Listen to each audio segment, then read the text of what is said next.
Puan Hajah Raziah binti Abdul Rashid, penolong kanan pentadbiran. Yang berusaha Encik Muhammad Yazid Muhammad Ali, penolong kanan co-curriculum. Yang berusaha Puan Norita binti Mihat, penolong kanan petang. Barisan guru-guru SK Senawang 3, pembantu pengurusan murid dan yang dihormati lagi dikasihi para hadirin, ibu bapa dan anak-anak murid prasekolah sekalian. Bersyukur kita pada pagi ini kerana dengan limpah rahmatnya kita dapat bersua untuk menjalankan program taklimat pendaftaran prasekolah SK Senawang 3 2022.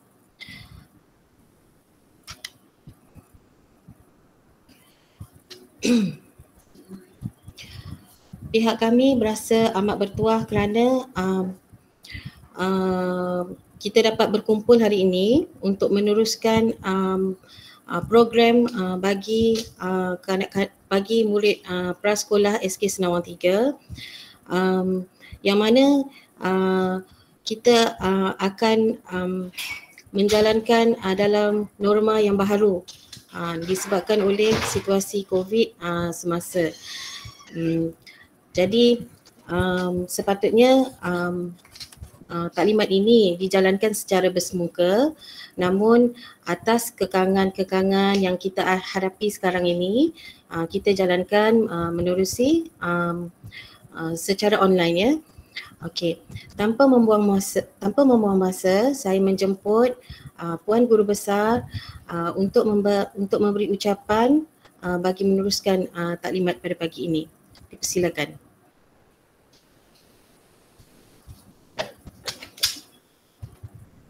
Bismillahirrahmanirrahim.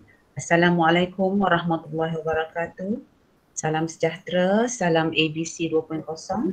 Salam ikhlas, ihsan, ikhwan dan istiqamah bersama kita Ahli Peduli Bina Hubungan dan Cipta Kejayaan. Alhamdulillah ya, bersyukur pada Allah Subhanahu Wa Taala kerana dengan izin dan inayahnya maka pada pagi ini dapat kita mengadakan satu sesi taklimat ya kepada ibu bapa sebagai persediaan untuk menghadapi persekolahan bagi prasekolah sesi 2022.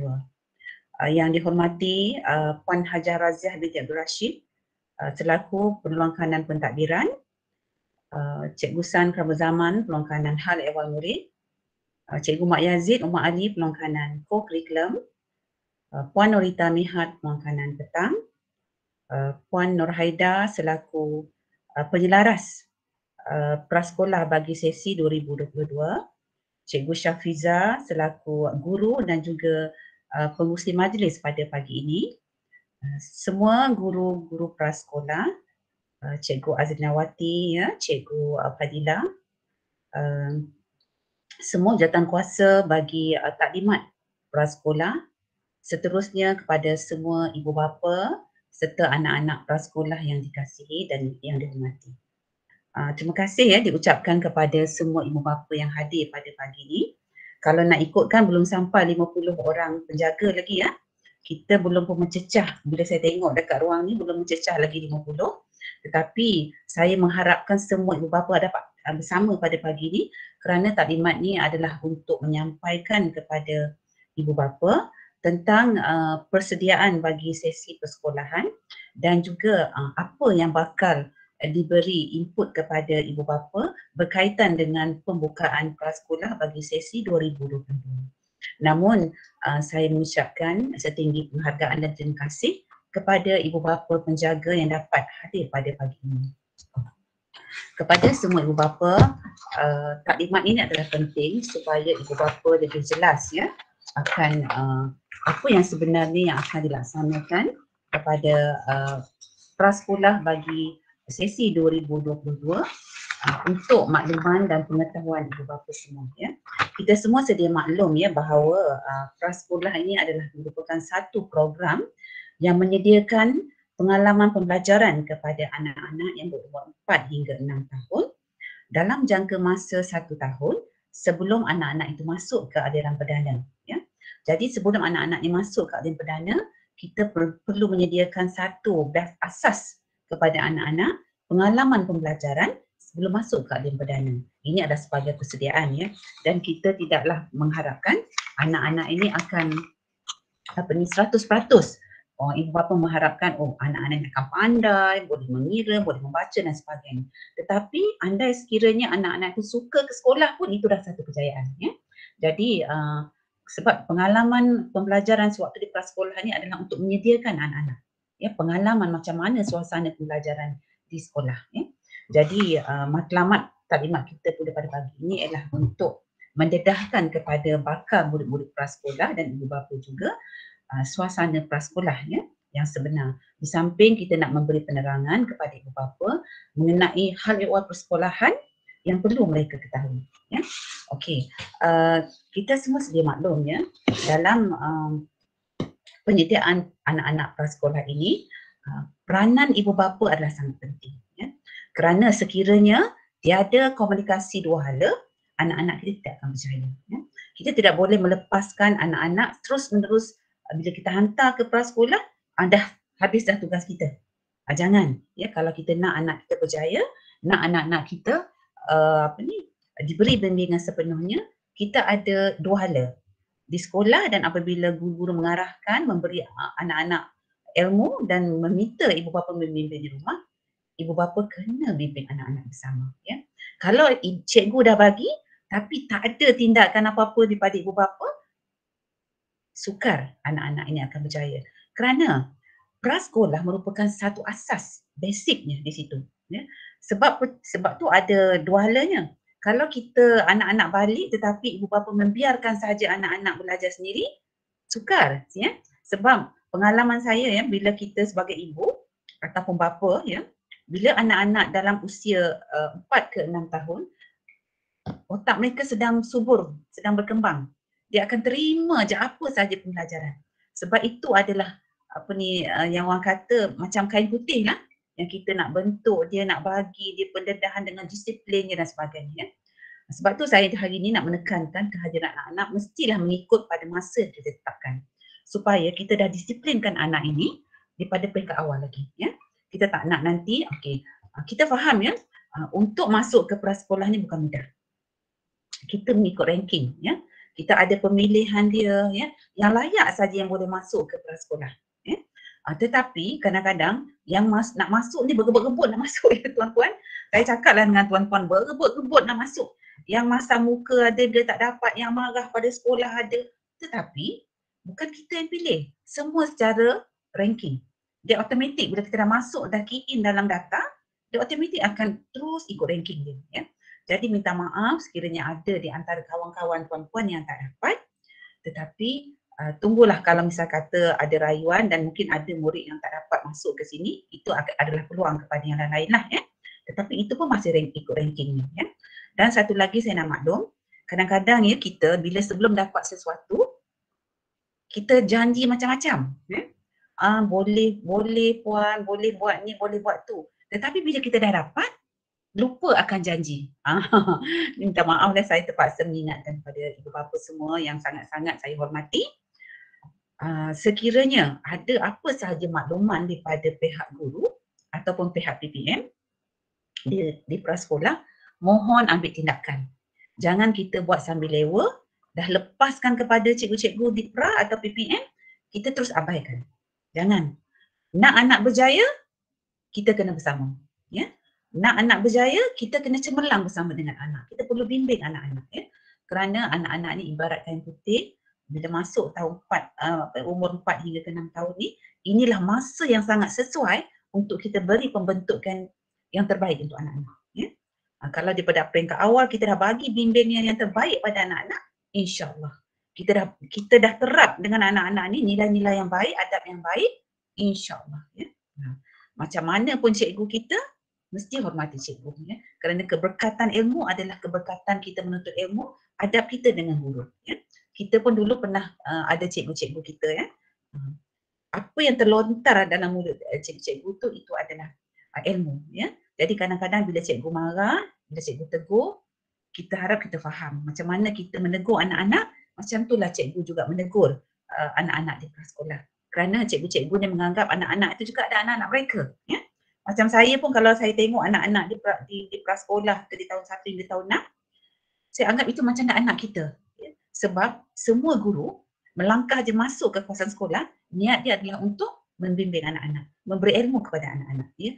Jadi kita ingat ya, kalau tidak kita tidak akan jadi sebagai seorang pendidik. Sebab tu kita ni digelar seorang pendidik kerana kita ni niat kita hanya satu. Ya. Jangan terpesong niat tu. Ya. Tak adalah keberkatan ilmunya. Jadi kita sebagai seorang guru pun kita takut, kita ada etika, kita ada integritinya. Jadi insya-Allah ya, ibu bapa kena yakin dan percaya kepada semua guru-guru dan PPM di sekolah ya, dan juga pentadbiran di sekolah, terutamanya bahagian kurikulumnya Puan Hajar Raziah ya, kepada Cikgu Sangkram Zaman sebagai penolong kanan hal ehwal murid, Cikgu Yazid Mak Ali sebagai penolong kanan kurikulum, dan Puan Nurita Mihat sebagai penolong kanan petang. Berilah kepercayaan. Sekiranya ada apa-apa yang diperlukan, ada apa-apa kemusykilan, boleh tanya pada kami, tak ada masalah ya. Ada sebarang permasalahan, direct terus bercakap, berjumpa. Jangan kita cakap belakang. Kita tanya pada orang yang tak tahu, terpesonglah ya. Tanya pada barisan pentadbiran yang mungkin tahu apa yang perlu ditanya. Jangan takut sebab kami ni tak ada dasar tutup pintu, tak ada. Ya. Sebarang kemusykilan ya, permasalahan anak dan sebagainya, rujuk pihak sekolah ya. Jangan kita cakap di antara kawan-kawan yang mungkin tak faham lagi apa sebenarnya. Jadi kita akan bertanya pada orang yang tak tahu, yang akan memberi jawapan pun yang mungkin salah ya. Jadi tanya pada kita direct saja. Kita tak nak ada apa-apa orang kata gap antara ibu bapa dengan pihak sekolah yang menghalang untuk kita memberi penerangan lebih jelas kepada semua ibu bapa. Jadi kita nakkan kejayaan ya. Bila kita hantar anak-anak ke prasekolah, kita nak anak-anak menjadi anak-anak yang berilmu dunia dan akhirat. Kita tak nak anak ni pandai saja. Macam yang saya sebut tu menjadi anak ABC. Apa dia ABC tu? Anak yang baik lagi cerdik. Ya? Anak tu baik dulu. Kita didik dengan amal yang baik dulu, baru cerdik tu akan datang. Jangan kita mengharapkan cerdik, sedangkan dia punya adab tak ada. Kita nak train dia, hormati cikgu, ya? Hormati ibu bapa. Bila dia hormat, bila ada sikap hormat tu, insyaAllah. Ya? Anak-anak akan hormatlah kepada ibu bapa dan akan jadi anak yang soleh dan soleha. Ya? Menjadi kebanggaan kepada ibu dan ayahnya juga. Jadi di sini saya mohon kepada ibu bapa, sebarang permasalahan tolong maklumkan, dan juga hari ini Taklimat Prasekolah ni akan menerangkan tentang tunjangnya ya.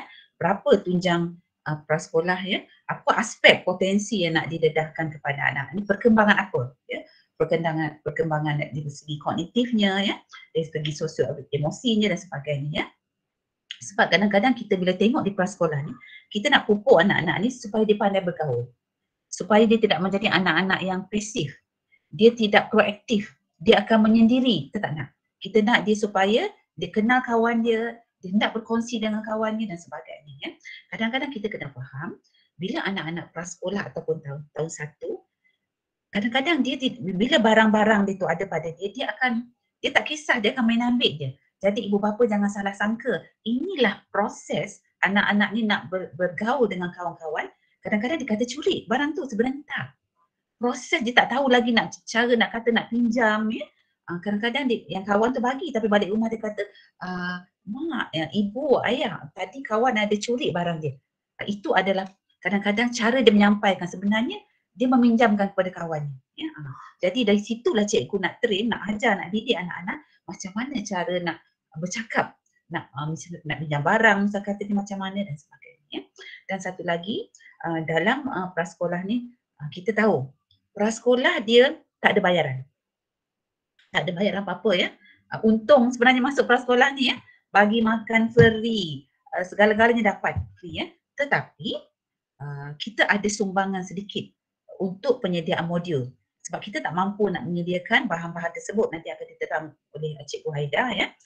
Jadi saya mohon, kita tak minta sumbangan itu setiap kali. Sekali saja ni dulu untuk awal tahun, untuk persediaan beberapa perkara untuk anak-anak didik mendapat ilmu ya. Kalau di sekolah lain mungkin dia ada buku kerja lah dan sebagainya ya. Tapi kita ada sediakan modul dan beberapa peralatan yang kita perlukan untuk ibu bapa beli di kedai buku nanti ya. Kita akan letakkan di maknanya kedai buku akan menyediakannya, cuma kita akan bagi list dia.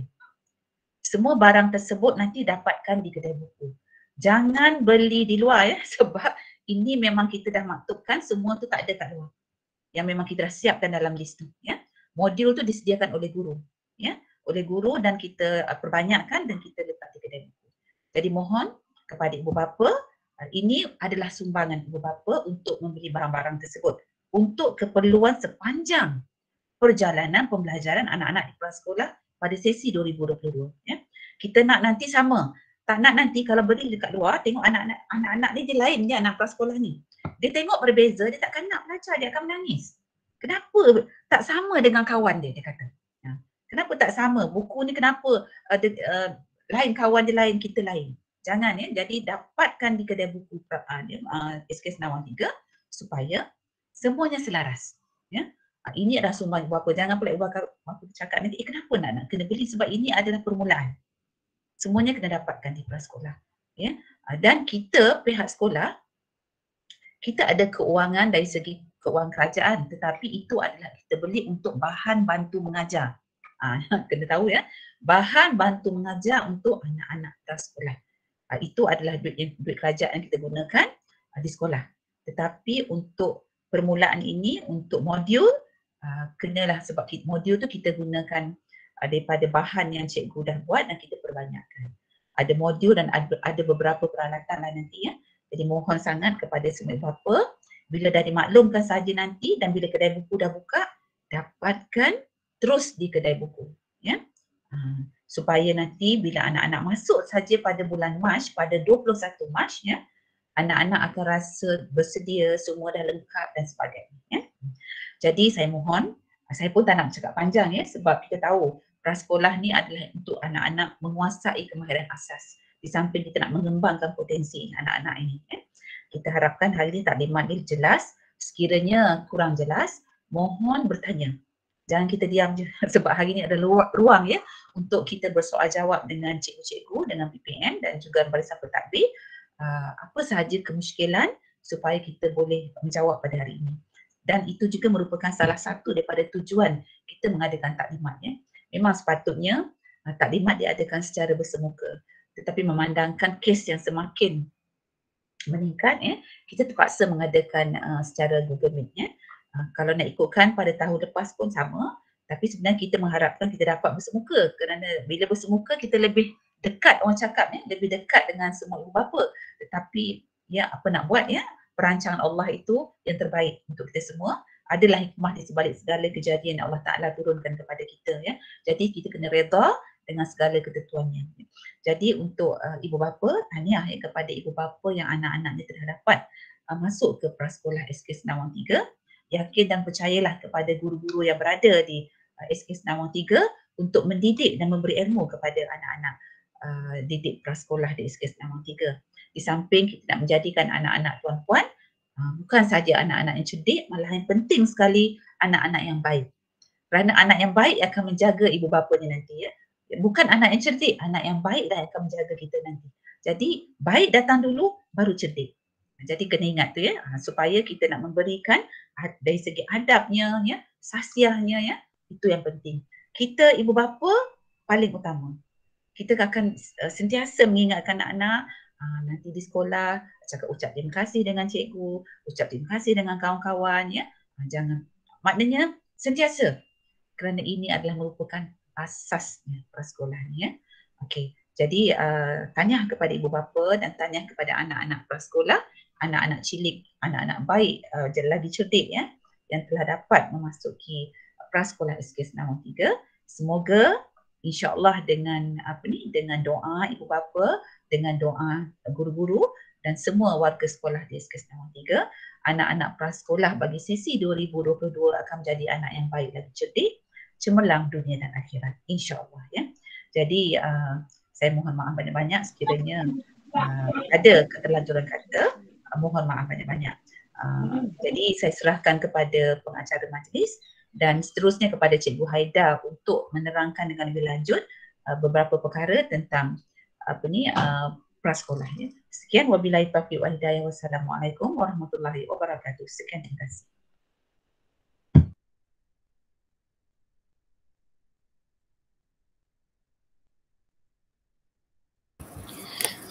Terima kasih diucapkan kepada Puan Guru Besar. Diharap semua ibu bapa jelas dengan ucapan guru besar tentang pendidikan awal prasekolah untuk anak-anak prasekolah ya. Okey, baik, tanpa membuang masa saya menjemput penyelaras prasekolah Puan Nurhaida binti Muhammad Rashid untuk meneruskan dengan taklimat dan peraturan-peraturan dan juga pembentangan tentang tentang pendidikan awal di prasekolah. Okey, dipersilakan.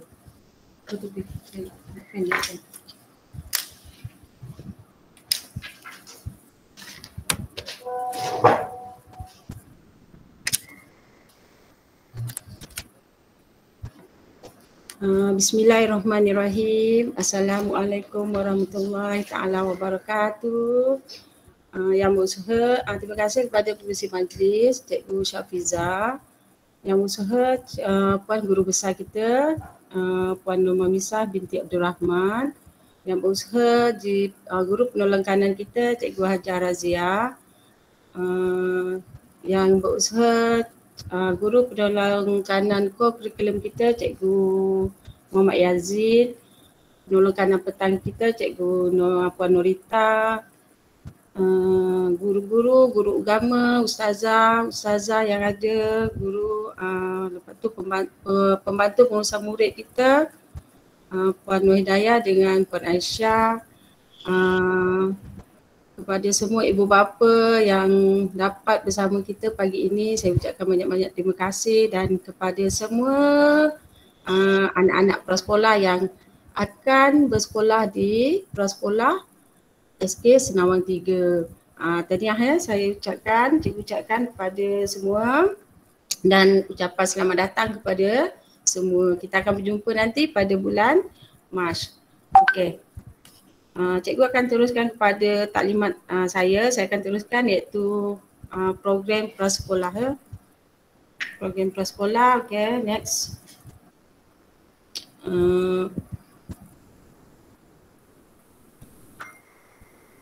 Okay, next.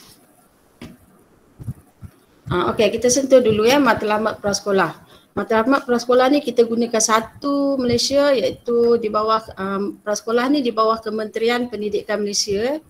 Dalam kalau siapa tanya, iaitu kita di bawah Kementerian Pendidikan Malaysia, sebab kita tahu prasekolah ni ada di bawah Kebajikan Masyarakat, KEMAS kan, Tadbirkan Perpaduan tu bawah Kementerian Perpaduan dan lain-lain lah. Pasti dan segala-galanya lah bawah Jabatan Agama kan. Tapi kalau prasekolah ni di bawah Kementerian Pendidikan Malaysia. Jadi kita tengok dulu apa dia matlamat prasekolah. Ya, apa tujuan budak tu, murid-murid tu datang ke prasekolah. Jadi matlamat prasekolah ni iaitu untuk bertujuan menyuburkan potensi kanak-kanak dari semua aspek. Apa maksud potensi? Aspek tu, semua aspek tu kalau kita maksudnya jasmani, ya, menyuburkan dari segi jasmani, emosi, rohani dan intelek. Sebab apa? Semua budak-budak kanak-kanak yang lahir di dunia ni tak sama dia punya bakat ya. Dia ada yang lebih pada jasmani, ada lebih pada emosi, ada lebih pada rohani dan intelek. Jadi kalau boleh kita akan naikkan semua, suburkan semua jasmani, emosi, rohani mereka dalam semasa sepanjang mereka berada di prasekolah. Seperti guru besar cakap tadi, dari segi jasmani tu mungkin ada separuh murid yang aktif bahagian sukan kan. Ada, tapi tak semua budak yang boleh bahagian sukan. Dari segi emosi, ada murid yang berani berketerampilan ke depan ya, dari segi rohani, dari segi adab seperti guru besar cakap tadi, dan intelek ada murid anak kita. Ya, anak kita ada yang sama, mungkin ada yang lebih intelek dia tinggi dan ada kurang, tapi di prasekolah kita cuba capailah semua yang keempat-empat tu. Tapi untuk membantu menaikkan potensi kanak-kanak ni sebenarnya banyak faktor ya perempuan. Kita tengok ya, pertama dari segi pemakanan murid lah. Ya, pemakanan tu adalah faktor yang paling penting untuk potensi kanak-kanak ya. Kita boleh nampak beza kalau kanak-kanak yang ada zat dengan tak ada zat tu dia akan berbeza ya. Lepas tu dari segi kualiti persekitaran kita. Ya, kualiti pun persekitaran kita pun bermain peranan dari segi pengaruh kanak-kanak tu dalam dia membesar ya, adab dia kan. Itu.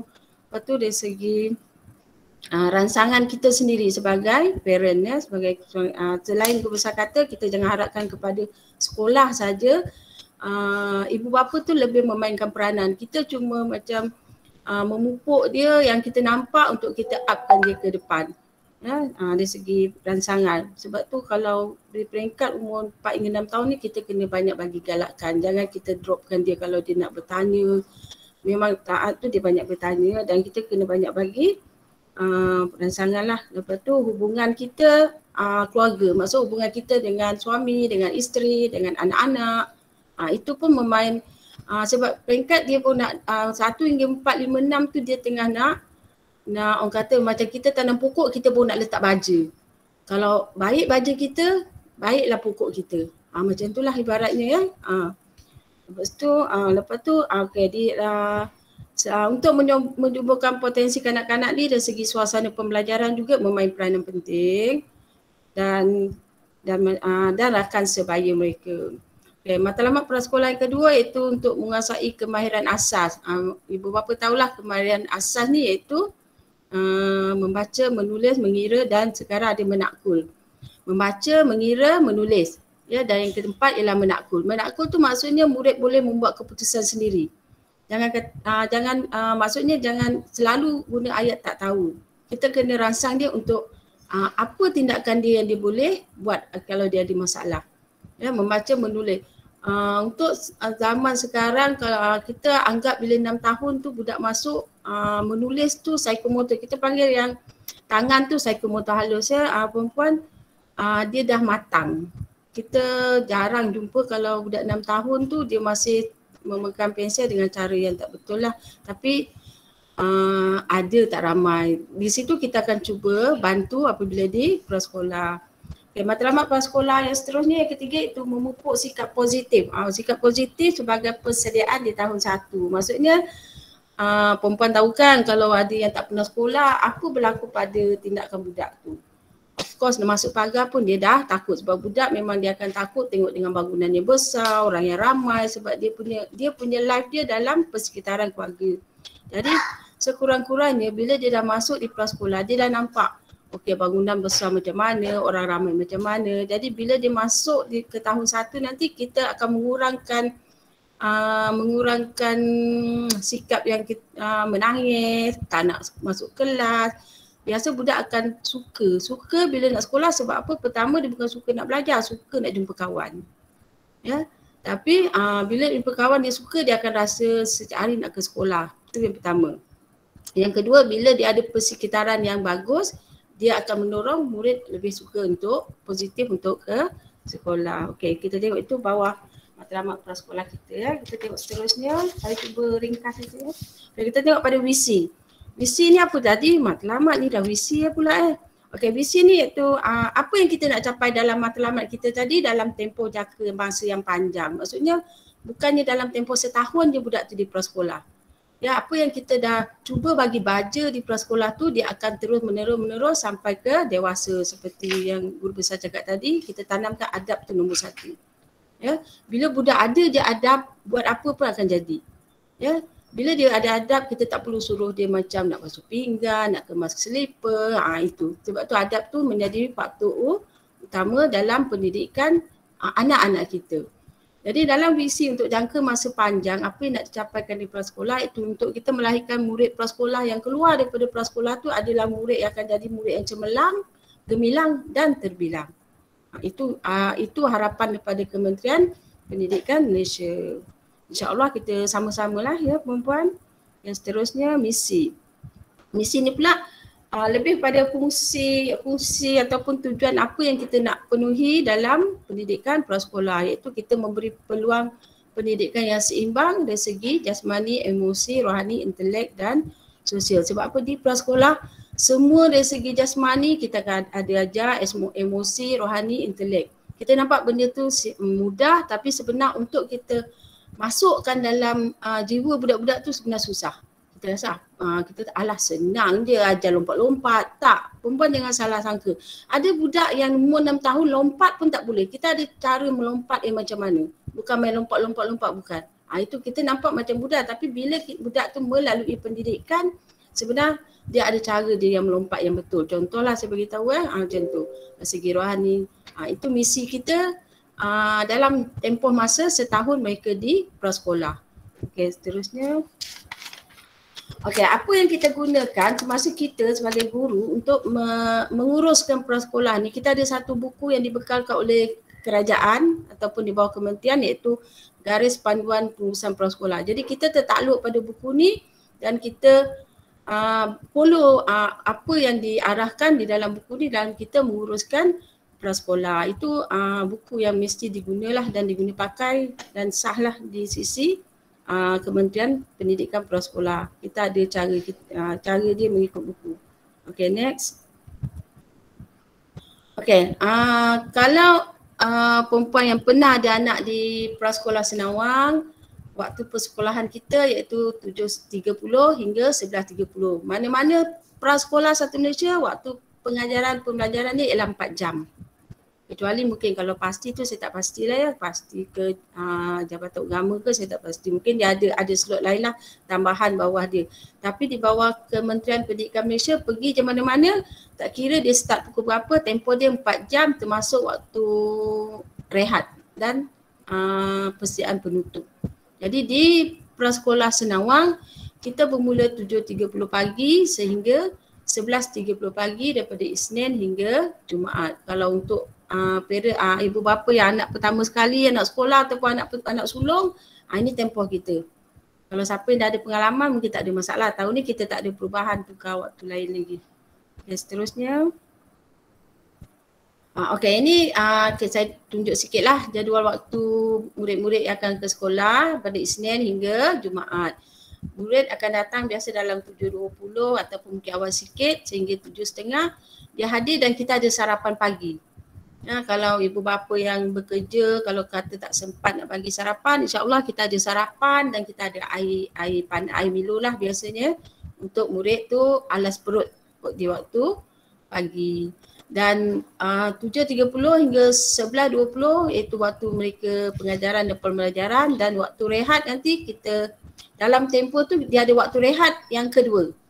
Waktu rehat yang kedua tu biasa dalam 9 ke 9 lebih ke 10 lah, bergantung pada jadual kita nanti. Tapi kita ada dua kali makan, orang senang kata 2 kali makan. Pertama breakfast yang ringan, yang kedua makanan yang berat. Jadi waktu makan berat dia macam biasa 30 minit, yang ada waktu break, dan 11.30 iaitu aktiviti penutup dan mereka akan balik. Okey, seterusnya. Ini PDPR lah. Kalau harap-harap kita tahu ni tak ada PDPR ya perempuan. PDPR prasekolah kita jalankan jika ada lah, saya dedahkan sikit ya. Jika ada kita akan jalankan sebanyak 1 jam sehari ya, 1 jam, dan jadual waktu tu nanti kita akan berikan kemudian. Lepas tu waktu PDPR boleh mengikut masa ibu bapa yang sesuai, kecuali kalau guru ada buat Google Meet macam ni lah, murid kena cubalah masuk. Kita belajar benda baru, murid kena belajar secara bersemuka. Lepas tu kalau boleh ibu bapa digalakkan bersama. Agak-agak tak ada tapi pun tak suka PDPR ni. Okey, seterusnya. Okey, ini dia apa yang murid akan belajar di dalam prasekolah insya-Allah ya. Nah, kita menggunakan buku dokumen kurikulum standard prasekolah kebangsaan yang dibekalkan oleh Kementerian Pendidikan Malaysia.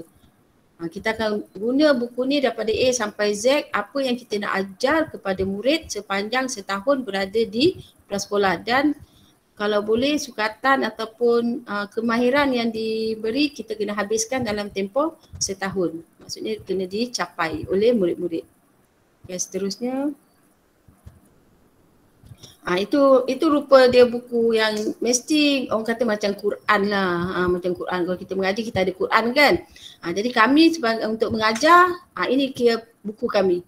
Ya, kami kena follow ke sini. Ini buku yang dibekalkan dan dalam setahun murid akan belajar apa yang diarahkan dalam buku ni dari segi jasmani, emosi tadi. Okay, seterusnya. Okey, ini dalam buku tu saya ringkaskan lah. Dalam buku tu kita ada 6 tunjang ataupun kalau orang dewasa kita panggil subjek mata pelajaran. Tapi kalau prasekolah kita panggil tunjang. Sebab kita bukan sebut mata pelajaran. Okey, kita terbagi pada komunikasi, sains dan teknologi, fizikal dan estetika, kerohanian, sikap, lepas tu kemanusiaan dan keterampilan diri. Komunikasi ni lebih kepada bahasa Melayu dan bahasa Inggeris, ya. Lebih kepada dalam kenapa komunikasi tu dia letak atas? Ya. Kerana tiada komunikasi, pembelajaran tak akan tercapai. Kita mengajar melalui komunikasi. Apa je subjek kita mengajar melalui komunikasi. Sebab tu komunikasi dia sangat penting, iaitu secara lisan. Jadi lisan maksudnya adakah murid tu boleh bertutur? Ya, kadang ada budak 1 tahun duduk tak pernah bercakap. Saya pernah dapat sebab saya dah pengalaman mengajar 23 tahun. Saya pernah dapat berapa murid 1 tahun tak cakap apa. Tidak, tidak, nak ke tandas pun tidak, makan pun tidak. Kita tanya ibu dia, dah memang macam tu. Ibu dia pun kata dengan dia okey. Jadi kita tak tahu apa yang dia boleh capai ke tak capai apa yang kita mengajar. Ibu bapa faham kan maksud saya? Sebab dia tak bercakap. Bila kita soal, dia tak ada respon, tak ada balasan. Bila kita suruh baca atau jawab soalan, tak ada respon. Itu maksud saya. Jadi saya nak nilai dia ni boleh ke tak boleh. Macam tu. Jadi komunikasi tu tunjang yang paling penting dalam kita belajar apa-apa secara lisan. Konkuren komunikasi ni ada 2. Satu secara lisan, satu secara bukan lisan. Bukan lisan tu ibu bapa tahu secara body language lah. At least kalau dia tak faham dia ngeleng. Atau dia faham dia ngangguk. Ini ngangguk tidak, ngeleng tidak. Jadi kita kat situ kita cubalah untuk memberi pendedahan kepada ibu bapa kepada murid-murid untuk berkomunikasi. Yang kedua kita ada belajar sains dan teknologi ya. Sains teknologi ni iaitu tentang pengetahuan asas sains lah ya, tentang alam semula jadi, alam sekitar, konsep-konsep sains, contohnya berat, ringan, nipis, tenggelam, timbul. Kita rasa alah senang sangat, bukan. Pada budak contohnya nipis, tebal pun kadang-kadang dia tak boleh bezakan yang mana nipis sebab dia tak tahu konsep. Jadi di situ kita akan beri pendedahan secara asas di prasekolah dan akan disambung di aliran perdana. Okey, dari segi perkembangan fizikal tu yang tadilah jasmani. Ya, estetika tu lebih kepada kreativiti. Fizikal tu yang saya kata tadi, dari segi motor kasar itu budak boleh melompat, boleh skipping. Cuba perempuan test anak perempuan, boleh tak skipping? Kadang-kadang ada budak tak boleh. Ya, jadi kita cuba untuk mendedahkan perkara-perkara tu di prasekolah. Tapi cuma sekarang ni kita kita orang kata dalam norma COVID ni kita ada kekangan sikit lah benda-benda tu. Tapi kita cubalah insya-Allah. Ya.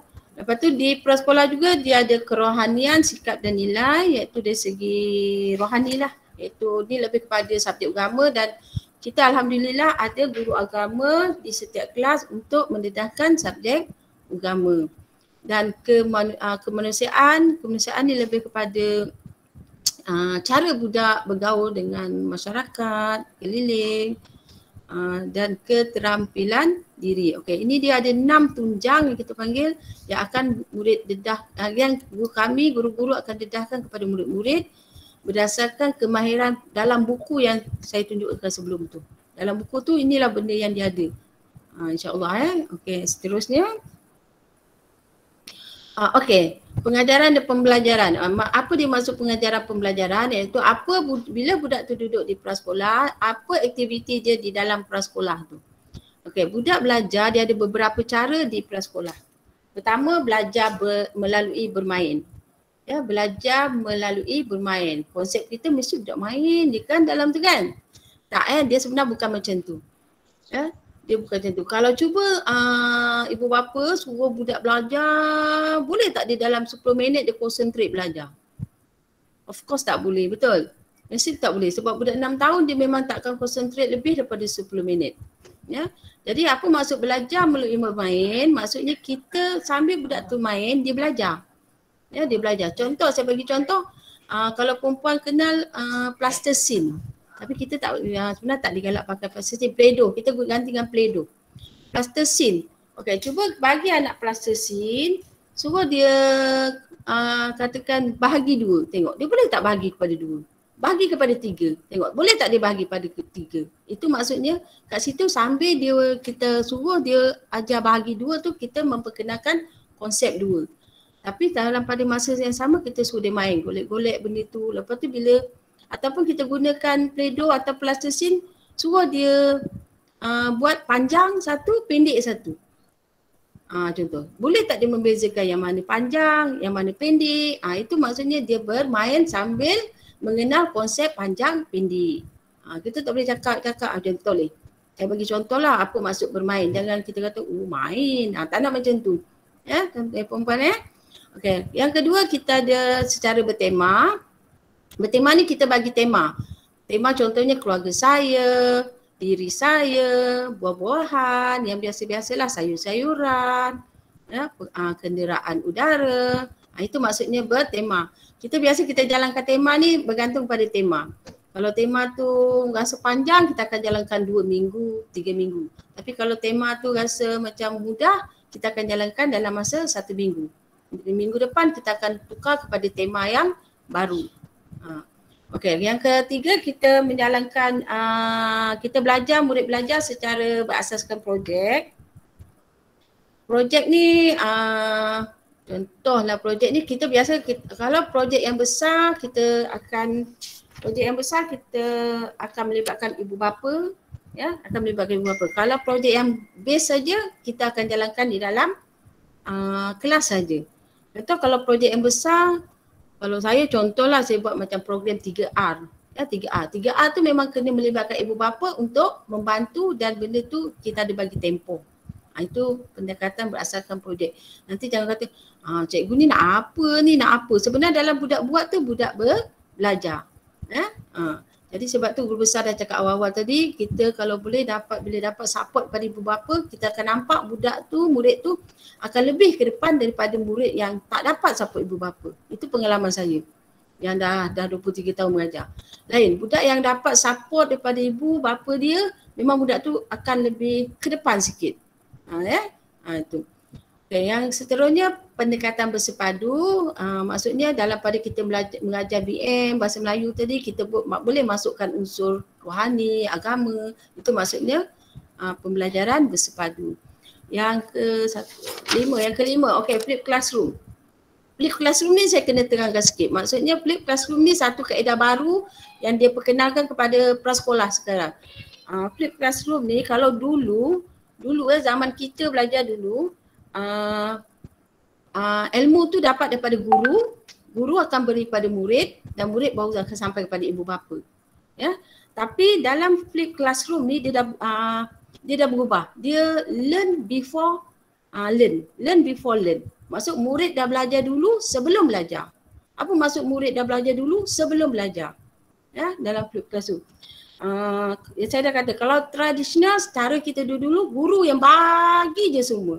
Bagi murid dengar, lepas tu kadang-kadang bila balik ibu tanya tadi belajar apa, kan, macam tu kan. Tapi sekarang tak macam tu.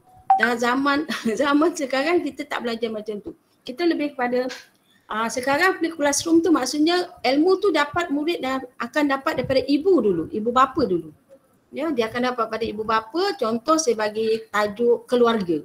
Ya, ibu bapa dah memperkenalkan yang mana satu bentuk keluarga, apa maksud keluarga, apa dia yang ada dalam keluarga, siapa yang ada dalam keluarga, memperkenalkan atuk tu siapa, adik-beradik tu apa. Kalau ibu bapa tanya anak-anak sekarang, adik-beradik tu apa? Confirm semua tak boleh jawab. Dia tak faham apa maksud konsep adik-beradik. Jadi di situ ibu bapa dah kena terangkan dulu. Itu iaitu pendekatan flip classroom. Maksudnya murid belajar dulu, lepas tu ibu bapa akan mencari maklumat berdasarkan apa yang kita bagi pada tema tu. Lepas tu bila murid datang ke sekolah, murid dah ada pengetahuan sedia ada. Apa peranan guru pula? Okey, ya. Nanti senangnya nanti cikgu tak ada kerja ke? Tak, ibu bapa bukan macam tu. Murid kalau boleh dia dah ada pengetahuan sedia ada. Bila kita tanya dia dah berlumba-lumba angkat tangan. Kita akan nampak bila budak yang tak ada pengetahuan tiada, dia tak akan angkat tangan. Sebab kita orang dewasa dengan kanak-kanak lain. Cuba tengok kanak-kanak. Kalau nak duduk depan, siapa nak duduk depan? Bergebur-gebur nak duduk depan. Ya, macam tu kalau dia tahu. Kalau dia tahu, dia akan bergebur-gebur nak menjawab. Berbeza dengan kita yang orang tua ni, kalau boleh nak duduk belakang je. Kalau boleh tak nak jawab.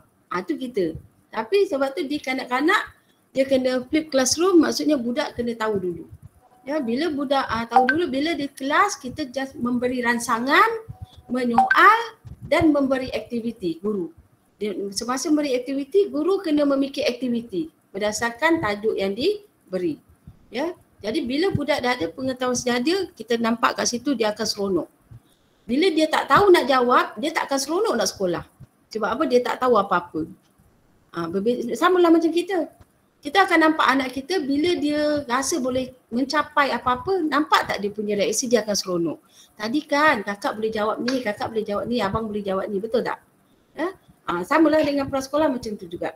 Ya, itu maksudnya flip classroom. Kalau kata nanti kita bagi apa dia tugasan, kita minta ibu bapa bekerjasama untuk membantu dan di sekolah dia ada aktiviti lain berdasarkan tugasan yang kita beri. Itu salah satu pendekatan cara kita nak mengajar murid-murid nanti. Kitalah, kamilah guru-guru. Okey, seterusnya dari segi pendekatan flip classroom tu juga, ibu bapa boleh membantu kami untuk memberi sumbangan. Sumbangan tu bukan semesti pada duit ya ibu bapa. Sumbangan tu ada ibu bapa yang pakar, ya, ada ibu bapa yang ada kepakaran yang tertentu. Kat situ ibu bapa boleh membantu kita untuk kita lah, untuk kita buat apa-apa. Macam pengguru besar kata tadi, kita menjalankan dasar buka pintu.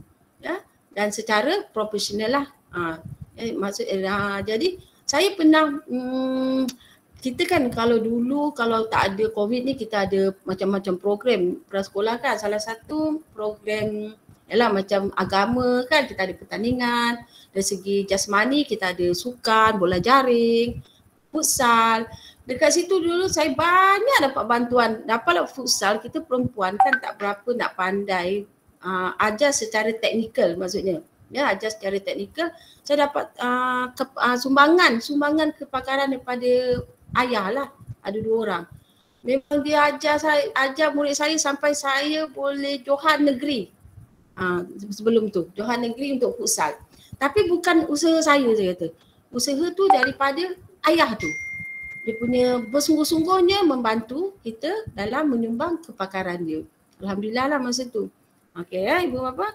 Dan seterusnya cara murid belajar di prasekolah itu berpusatkan murid. Berpusatkan murid macam yang saya cakap, dia berkait dengan flip classroom tadi.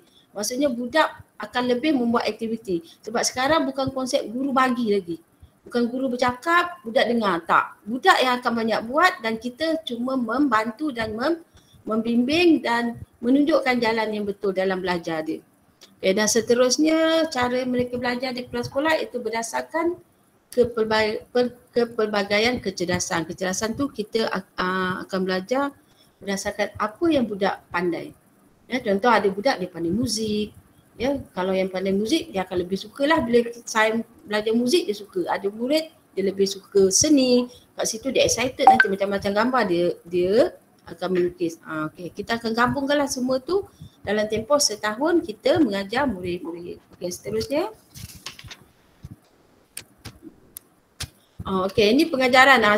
Di samping cara kita mengajar tadi, dalam 6 tunjang yang saya bagi tahu tadi, kita ada tunjang, ada benda baru. Dia bukan tunjang, dia orang kata dia selitkan semasa kita mengajar. Iaitu ada CFR, ya, ada CFR tu lebih kepada bahasa Inggeris, iaitu Common Europe Framework, lebih kepada mengajar bahasa Inggeris secara CEFR yang diperkenalkan di negara Eropah. Ya, tapi budak kita akan ajar basic lah. Lepas tu kita ada selitkan pendidikan civic. Civic ni lebih kepada adab lah budak. Lepas tu PKJR ni pendidikan keselamatan jalan raya, kita akan selitkan. Tunas doktor muda, iaitu cara mereka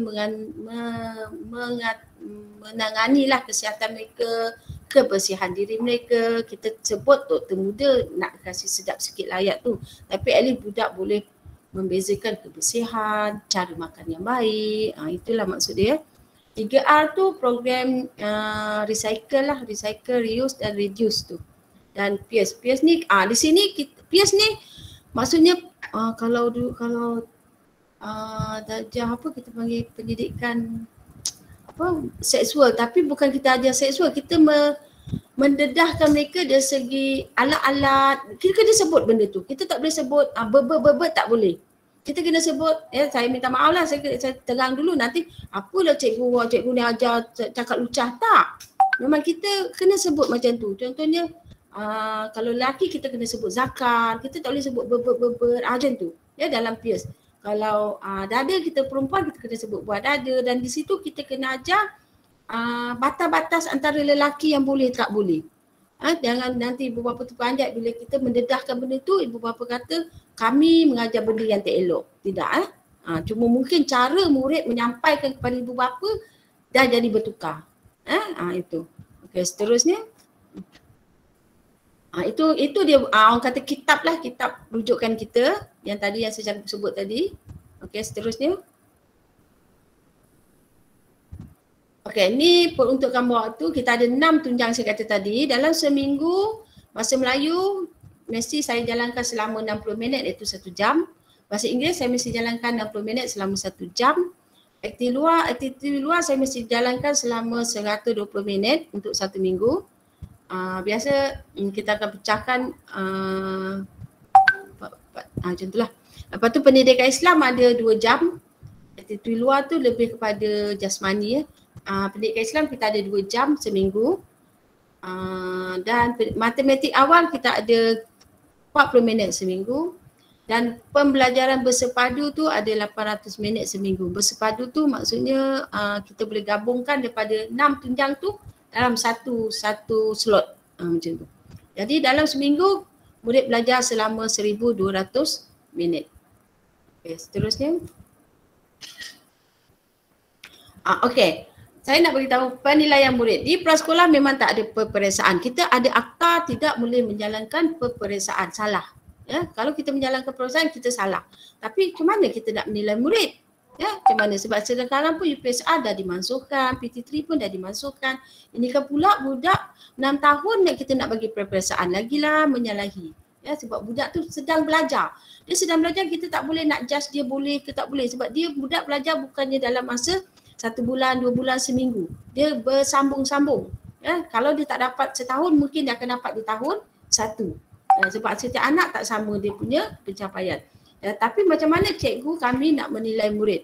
Ya, kita ada pentaksiran awal dan akhir. Awal budak datang tu, okey, macam mana pengetahuan sedia ada dia? Adakah dia dah boleh menulis? Adakah dia dah boleh memegang pensel? Adakah kalau dia maju sikit, adakah dia dah boleh mengenal huruf? Daripada apa yang dia tak tahu di awal, kita akan tengok di akhir. Ya, lepas tu kita menilai murid secara lisan tadilah, kita bertanya. Bertanya tu kita dah boleh mengetahui budak ni boleh ke tak boleh.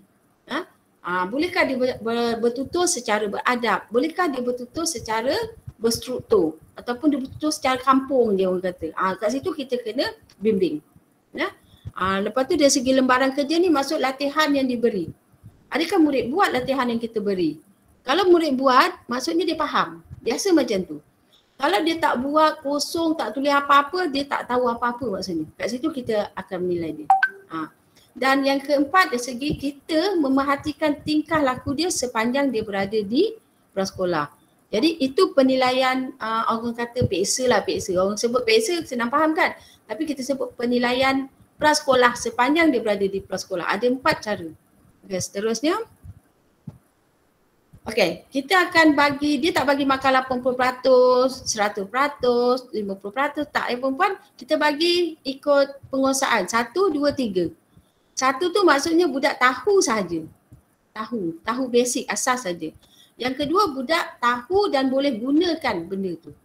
Ya, contoh dia tahu, dia kenal ni A. Contohlah saya bagi nombor 1 tu dia kenal A. Kalau nombor 2, dia tahu A tu untuk ayam. Contoh, A tu untuk api.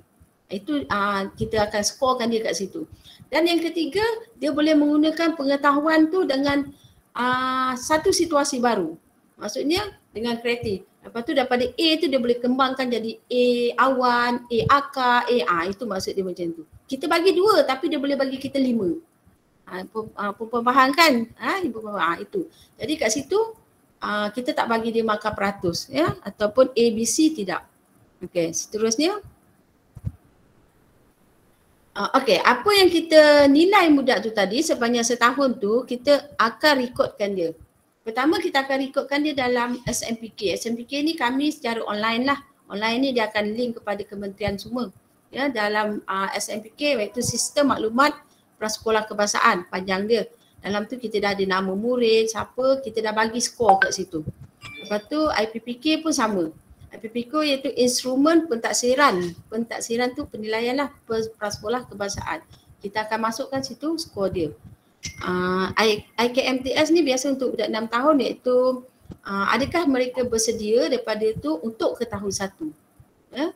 Kat situ nanti dia daripada IPPK tu dia automatik terus calculation atau terus rumusan dia IKMTS tu secara automatik. Kalau kita bagi 1 contoh dekat IKMTS dia menyaut macam ni. Kalau kita bagi 2 kat IKMTS dia automatik dia menyaut macam ni. Kalau kita contoh kita bagi 3 kat IKMTS tu dia terus menyaut murid telah boleh bersedia untuk masuk ke tahun 1 dan bersedia macam itulah. Ya, okey. Dia ada kita rekodkan benda yang kita bukan pandang lepas tu tak ada apa-apa. Ya, kita pandang kita akan catat. Okey, seterusnya. Okey, ni rekod pengurusan murid. Ini yang saya kata tadi, rekod tu saya akan catat dalam saya akan simpan catatan saya dalam 2 rekod. Satu namanya kita panggil fail pentaksiran, yang kedua fail portfolio. Ya, dalam fail pentaksiran tu apa je murid buat, hasil dia kita akan masuk dalam fail pentaksiran. Dalam fail portfolio tu maksudnya apa perubahan murid. Contohkan daripada dia tak boleh nak tulis A, tiba-tiba dia boleh tulis A. Yang boleh tu kita akan ambil dan kita buat sedikit catatan bila dia boleh, tarikh, dan kita akan masuk dalam fail portfolio. Okey, seterusnya.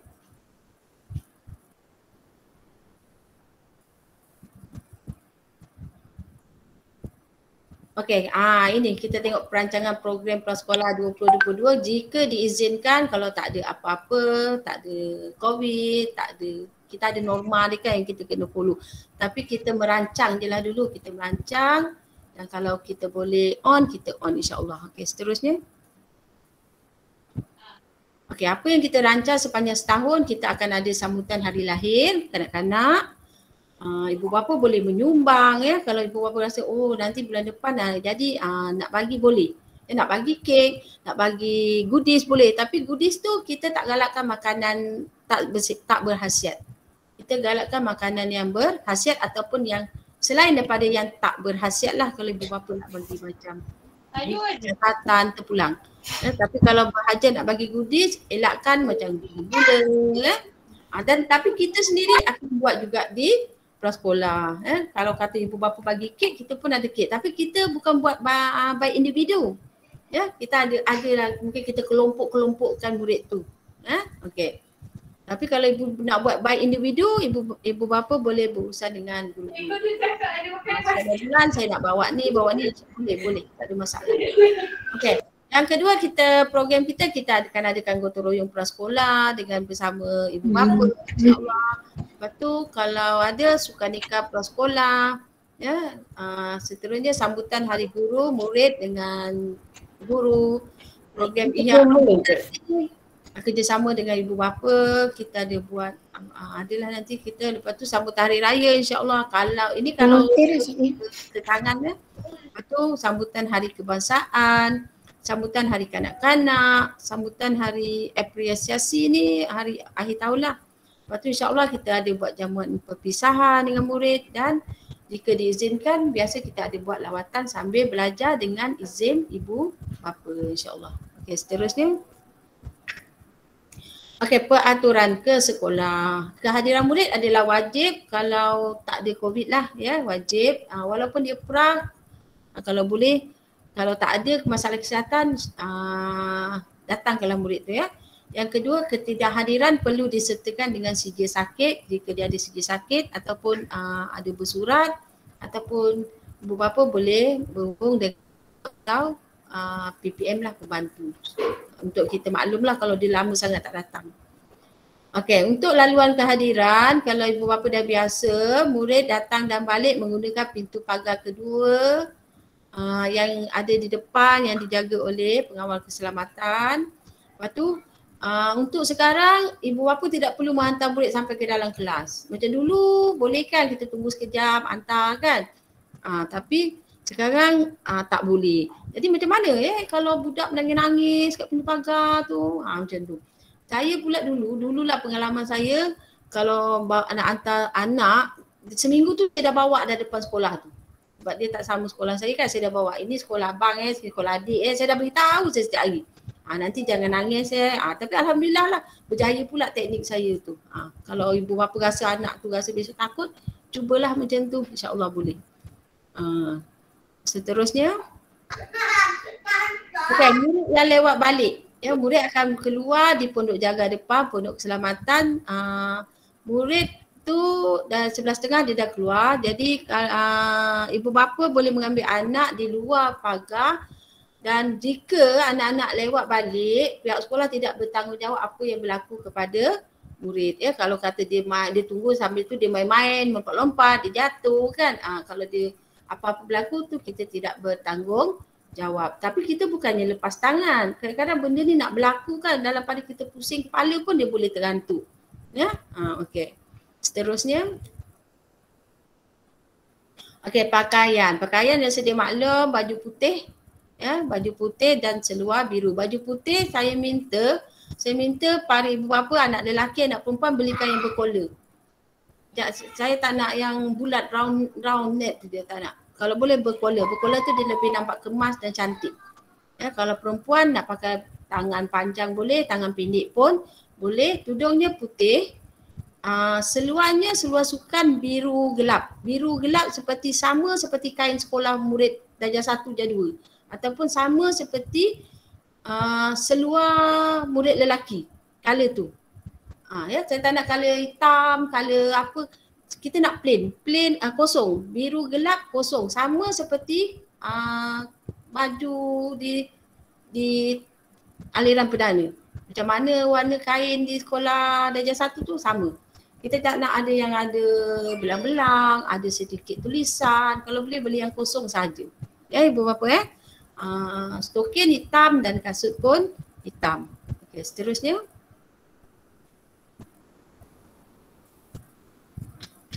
Okey, itu pakaian lelaki. Warna sama, cuma kita t-shirt lelaki, biasa lelaki pakai lengan pendek dan seluar sukan. Seluar sukan yang warna biru gelap. Warna hitam kita tak mahu perempuan. Okay, seterusnya. Lepas tu kita kena ada lencana sekolah. Lencana sekolah dibeli di kedai buku. Kalau kata perempuan ada belikan anak 2 ke 3 baju, belilah 2-3, tampal di atas poket. Kalau dia ada poket, tampalkan di atas poket. Atas poket. Kalau nama dia perempuan kena sulam sendiri. Nama murid. Lepas tu dia punya border tapak dia putih, border tepi dia hitam. Tulisan hitam. Tampal di bawah lencana.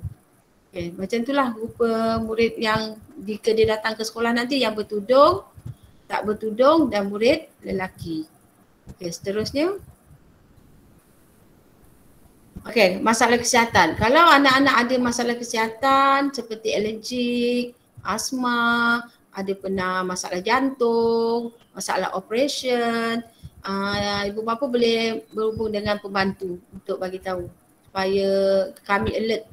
Ataupun ada makanan yang dia tak boleh makan, kalau makan tak boleh makan, dia kena, kalau kita tak boleh nak support lah, kata kita bagi mi tapi dia tak boleh makan mi, kita tak adalah nak supportkan dia benda dia boleh makan. Ibu bapa kat situ boleh membawa untuk khas untuk dia. Kadang ada murid yang tak boleh makan mi, contohlah saya bagi macam tu lah. Kalau siapa-siapa jadi masalah kesihatan, kena bagi tahu awal. Takut kita besok kita pergi, kalau lah kata boleh ke Padang melompat-lompat, tiba-tiba rupanya dia asma, tak boleh macam tu contohlah. Okay, seterusnya. Okey, nanti ibu bapa kena ambil borang. Ada 3 borang Iaitu satu kita namakan borang maklumat murid, yang kedua borang aku janji ibu bapa, dan ketiga borang maklumat kesihatan murid. Ni 3 borang ni nanti pembantu akan letakkan di Pondok Kawalan Keselamatan pada 15 Februari.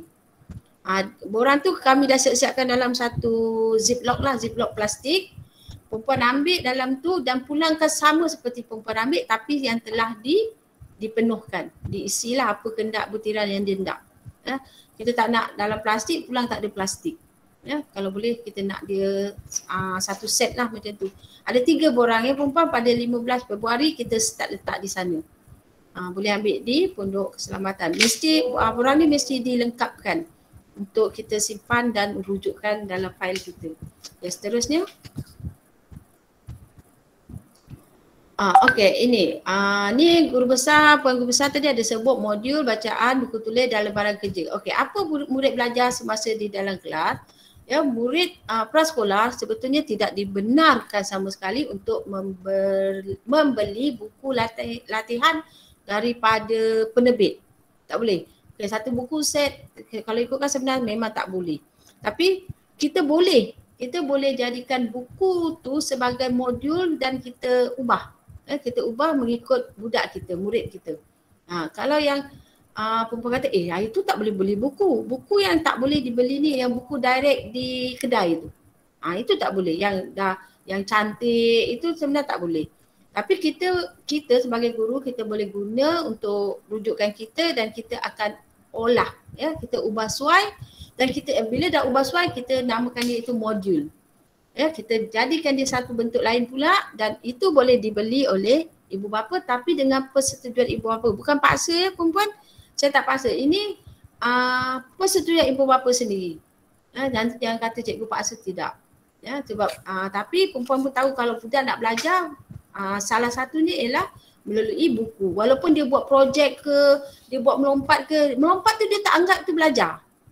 Dia tak akan anggap belajar. Kalau kata saya bagi contoh lah, saya bagi pledor, plasticine, okey saya nak, cikgu nak bahagikan plasticine tu kepada 2. Dia anggap itu bukan belajar. Budak belajar konsep dia ada buku, ada pensel, tulis. Bila tulis tu baru dia kata belajar. Jadi salah satu dia belajar, kita tetap menggunakan modul. Ya, modul tu ialah apa dia tulis buku bacaan. Nanti kita akan sediakan insya-Allah. Lepas tu buku tulis yang akan kami sediakan dan lembaran kerja tu iaitu kertas yang sehelai-sehelai. Ya, kertas yang sehelai-sehelai. Kita tak boleh bagi terus sekali banyak. Tengoklah mana-mana kita boleh gunakan antara modul, buku bacaan, buku tulis, lembaran kerja di samping yang kita buat aktiviti projek, main belajar sambil main. Lepas tu modul ni nanti kalau apa-apa kita boleh gunakan semasa PDPR, ya bergantunglah pada keadaan semasa. Lepas tu buku bacaan ni biasa dibimbing oleh guru dan ibu bapa. Kita akan bagi note buat di sekolah, lepas tu ibu bapa kena bimbing dia baca di rumah. Kalau dia baca je di sekolah sekejap yang bahasa Melayu 60 minit tu memang dia tak boleh capai. Sebab kalau perempuan ingat tadi bahasa Melayu kita belajar selama 60 minit, bahasa Inggeris 60 minit, matematik 40 minit. Seminggu. Bukan sehari, seminggu.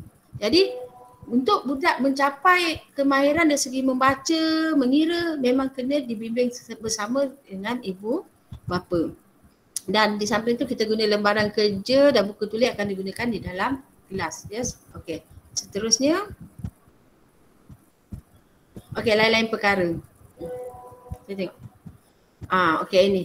Kita nampak pensel 2B, pemadam, pemarih, pengasah pensel, gam kertas, pensel warna panjang, 12 stapler. Saya suka stapler yang biru tu puan sebab dalam banyak pensel warna dia yang cantik, warna dia naik. Bekas warna pensel, buku memo. Buku memo ni nanti ibu bapa kena beli di kedai sekolah, salah tulis. Di kedai sekolah bukan koperasi sekolah. Okey, alat-alat di atas tak apa, ibu bapa jangan susah hati. Kami akan sediakan satu salinan, nanti ibu bapa ambil bersama borang-borang tu.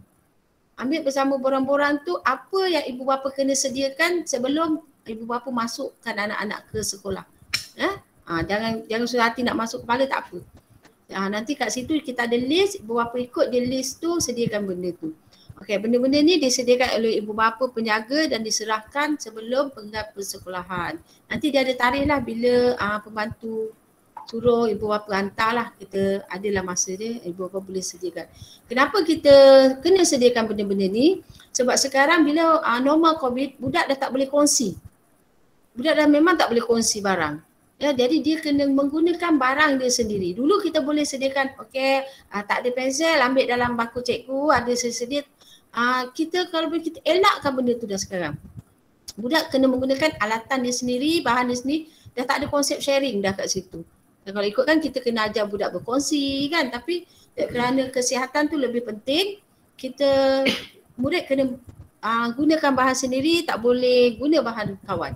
Pemadam ke, pembaris ke, memang dah tak boleh macam tu. Okey, seterusnya.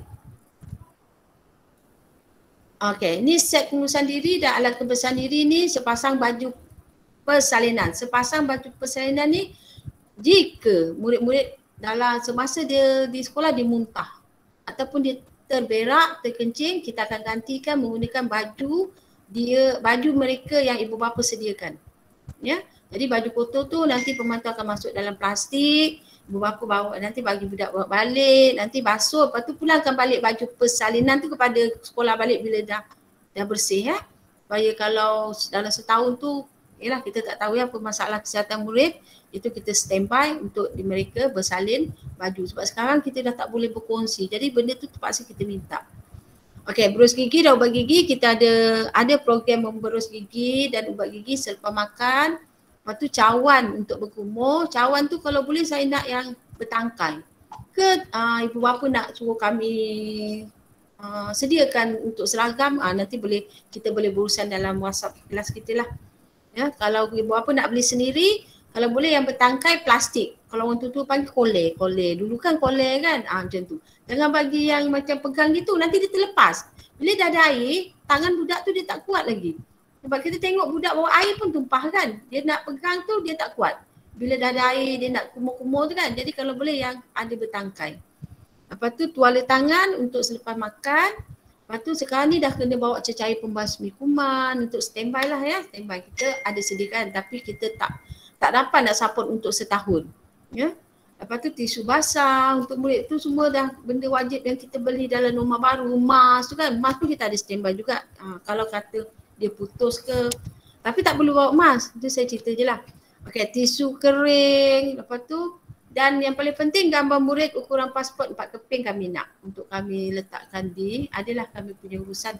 Kalau boleh masa ambil gambar murid ukuran pasport tu, kalau boleh lah saya minta ibu bapa pakaikan baju putih sekolah. Ya, baru gambar tu nanti kita letak dia cantik lah, murid tu berbaju sekolah. Kalau boleh tak naklah yang baju merah, baju hijau kalau boleh, tapi kalau ada kekangan tak apa, saya boleh terimalah. Ya. Disediakan oleh ibu bapa penjaga. Okey, perkara di atas pun disediakan. Ini pun kami akan bagi list ni pada borang tu sekali nanti. Okey, seterusnya.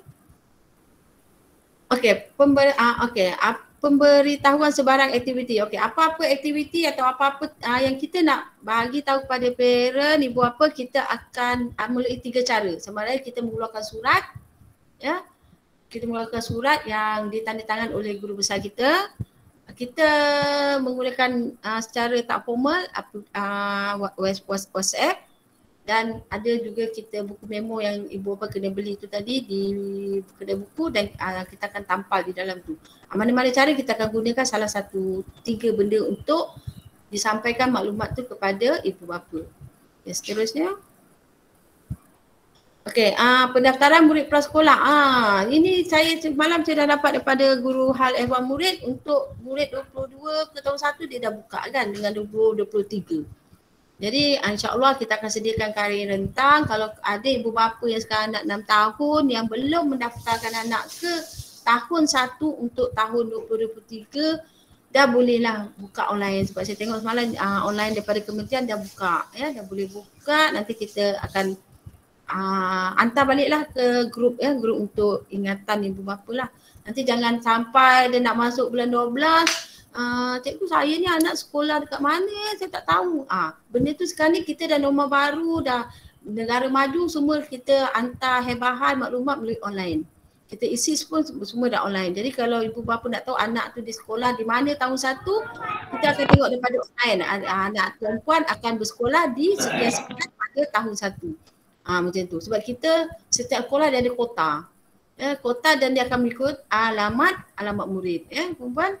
Jadi jangan untuk masuk anak ke tahun 1 jangan terlepas pandang. Kita dah boleh isi secara online dah ada buka. Nanti kita kongsi dalam WhatsApp kita. Seterusnya itu saja taklimat saya tentang program kita sepanjang 2022 akan datang. Saya rasa, saya harap ibu bapa jelas. Lepas tu saya minta maaf kalau saya ni mungkin cakap terladu ke bahasa tak betul. Minta maaf saya cubalah sampai apa yang terbaik.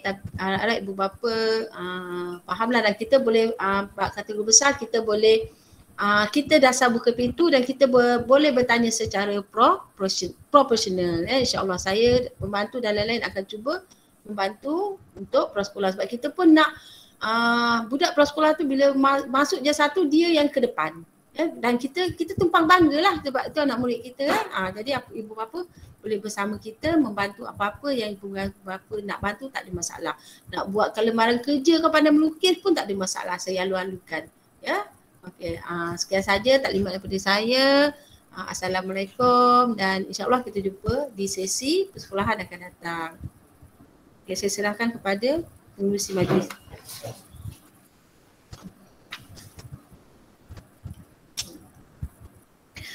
Terima kasih Puan Haida.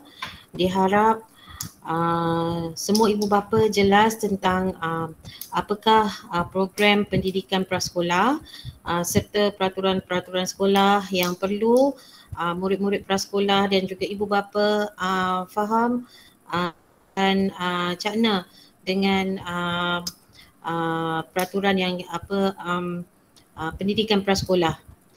Okey. Sebelum tu saya nak mohon semua ibu bapa isi link kehadiran untuk taklimat program pendaftaran pada pagi ini. Link kehadiran tu tuan-tuan boleh lihat pada grup WhatsApp kelas masing-masing ataupun ibu bapa boleh tengok pada bahagian bertanda message dekat bawah surface Google Meet ni. Ada message, ada gambar message, klik kat situ. Dekat atas tu ada saya masukkan link kehadiran. Jadi boleh klik di situ. Tuan-tuan kena isi nama anak, kemudian nama ibu bapa ataupun nama penjaga, kemudian pilih kelas mana ya, sebab kami perlukan senarai kehadiran untuk hari inilah. Okey, baik. Seterusnya program seterusnya saya serahkan kepada Puan Guru Besar untuk memberi sedikit penjelasan tentang perjalanan prasekolah nanti. Ada sedikit maklumat yang akan diberikan dan kemudian kita akan teruskan dengan sesi soal jawab. Okey, silakan. Okey, terima kasih Pengurusi Majlis Cikgu Syafiza. Alhamdulillah tahniah kepada Cikgu Nur Haida juga ya, kerana telah membentangkan maklumat ya tentang prasekolah dengan begitu baik, lancar dan dalam keadaan santai dan jelaslah ya kepada ibu bapa. Jadi nanti buat sebarang pertanyaan boleh ditanyalah nanti. Okey, sebenarnya saya menggantikan penolong kanan HEM Cik Sam Zaman yang tak dapat bersama pada pagi ini kerana beliau ada khusus. Bahagian HEM ni ialah tentang SOP lah ya. Saya terpaksa menjelaskan kepada ibu bapa tentang SOP ataupun standard operasi macam mana kita punya perjalanan ke sekolah bagi anak-anak di pra. Untuk ibu bapa semua, kita dah sedia maklum ya bahawa kehadiran anak-anak lebih kurang jangan lebih daripada 7.20 lah ya, makna 7.20 tu anak-anak dah berada dah dekat sekolah ya.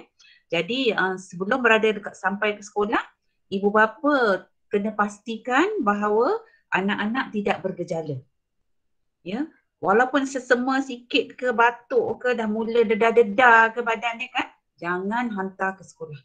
Kerana kita tahu sekarang ni virus tengah sangat tengah meningkat sangat dah ni Kita tak nak nanti bila walaupun kadang-kadang anak tu sihat, nampak tapi kita dah rasa dah dedar kat badan dia, dah mula muka dia moyok aja. Kita tahu kan anak-anak ni kalau dia dah tak sihat tu muka dia pun lain macam moyok je.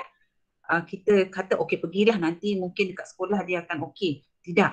Sampai kat sekolah nanti awal pagi dia dah tunjukkan dah tak sihat, dah letak kepala atas meja dah. Jadi mohon kita tak nak nanti bila sampai je ke sekolah nanti dia dah mula demam dan andai kata ada jangkitan, satu prasekolah akan tutup nanti. Sebab tu kita tak nak.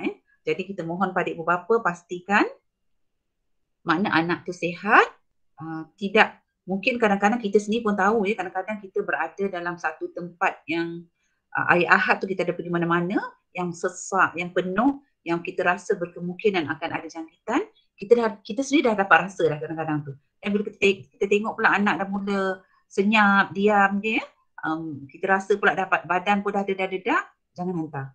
Kita dah muskil kat situ dah. Kita dah rasa ada kemuskilan dalam diri kita bahawa takut apa-apa pula nanti kan. Sebab semalam dah pergi berjalan punyalah ramai orang kat situ. Jangan. Kita dah rasa sanksi dekat situ, jangan hantar. Saya mohon pada ibu bapa sebab keadaan sekarang ni sangat-sangat tidak mengizinkan. Sebab tu elakkanlah kita berada di tempat-tempat yang tersesak. Elakkanlah sekarang ni kita nak pergi di mana-mana tempat dia nak holiday beramai-ramai tu, elakkanlah dulu. Kita tahu Omicron tengah pun menyerang dengan sangat ganas sekarang ni. Okey. Kemudian saya tahu semua sedia maklum bahawa baru-baru ni ada dimaklumkan bahawa tiada lagi pengimbasan suhu pengimbasan suhu untuk masuk ke kawasan sekolah bermula pada 11 Februari. Pada hari Jumaat itulah tetapi kalau sebelum ni bila kita imbas suhu 37.5 je tidak dibenarkan masuk kawasan sekolah.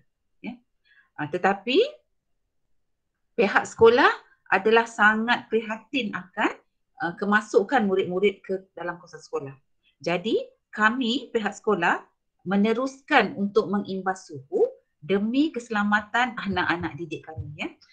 Walaupun mungkin ada sekolah-sekolah lain tak buat, di stop kan, dihentikan atas arahan tersebut, tetapi pihak sekolah juga ada inisiatif sendiri untuk memastikan bahawa tiada jangkitan jika sekiranya masuk murid-murid yang suhunya melebihi 37.5.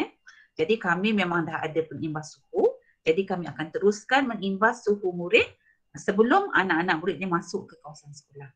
Jadi nanti janganlah ibu bapa pula kata, kenapa nak imbas suhu lagi? Dia kata sebab dah tak ada lagi imbas suhu. Tapi kami sangat prihatin, kami tak nak anak-anak masuk kawasan sekolah kalau anak-anak itu demam.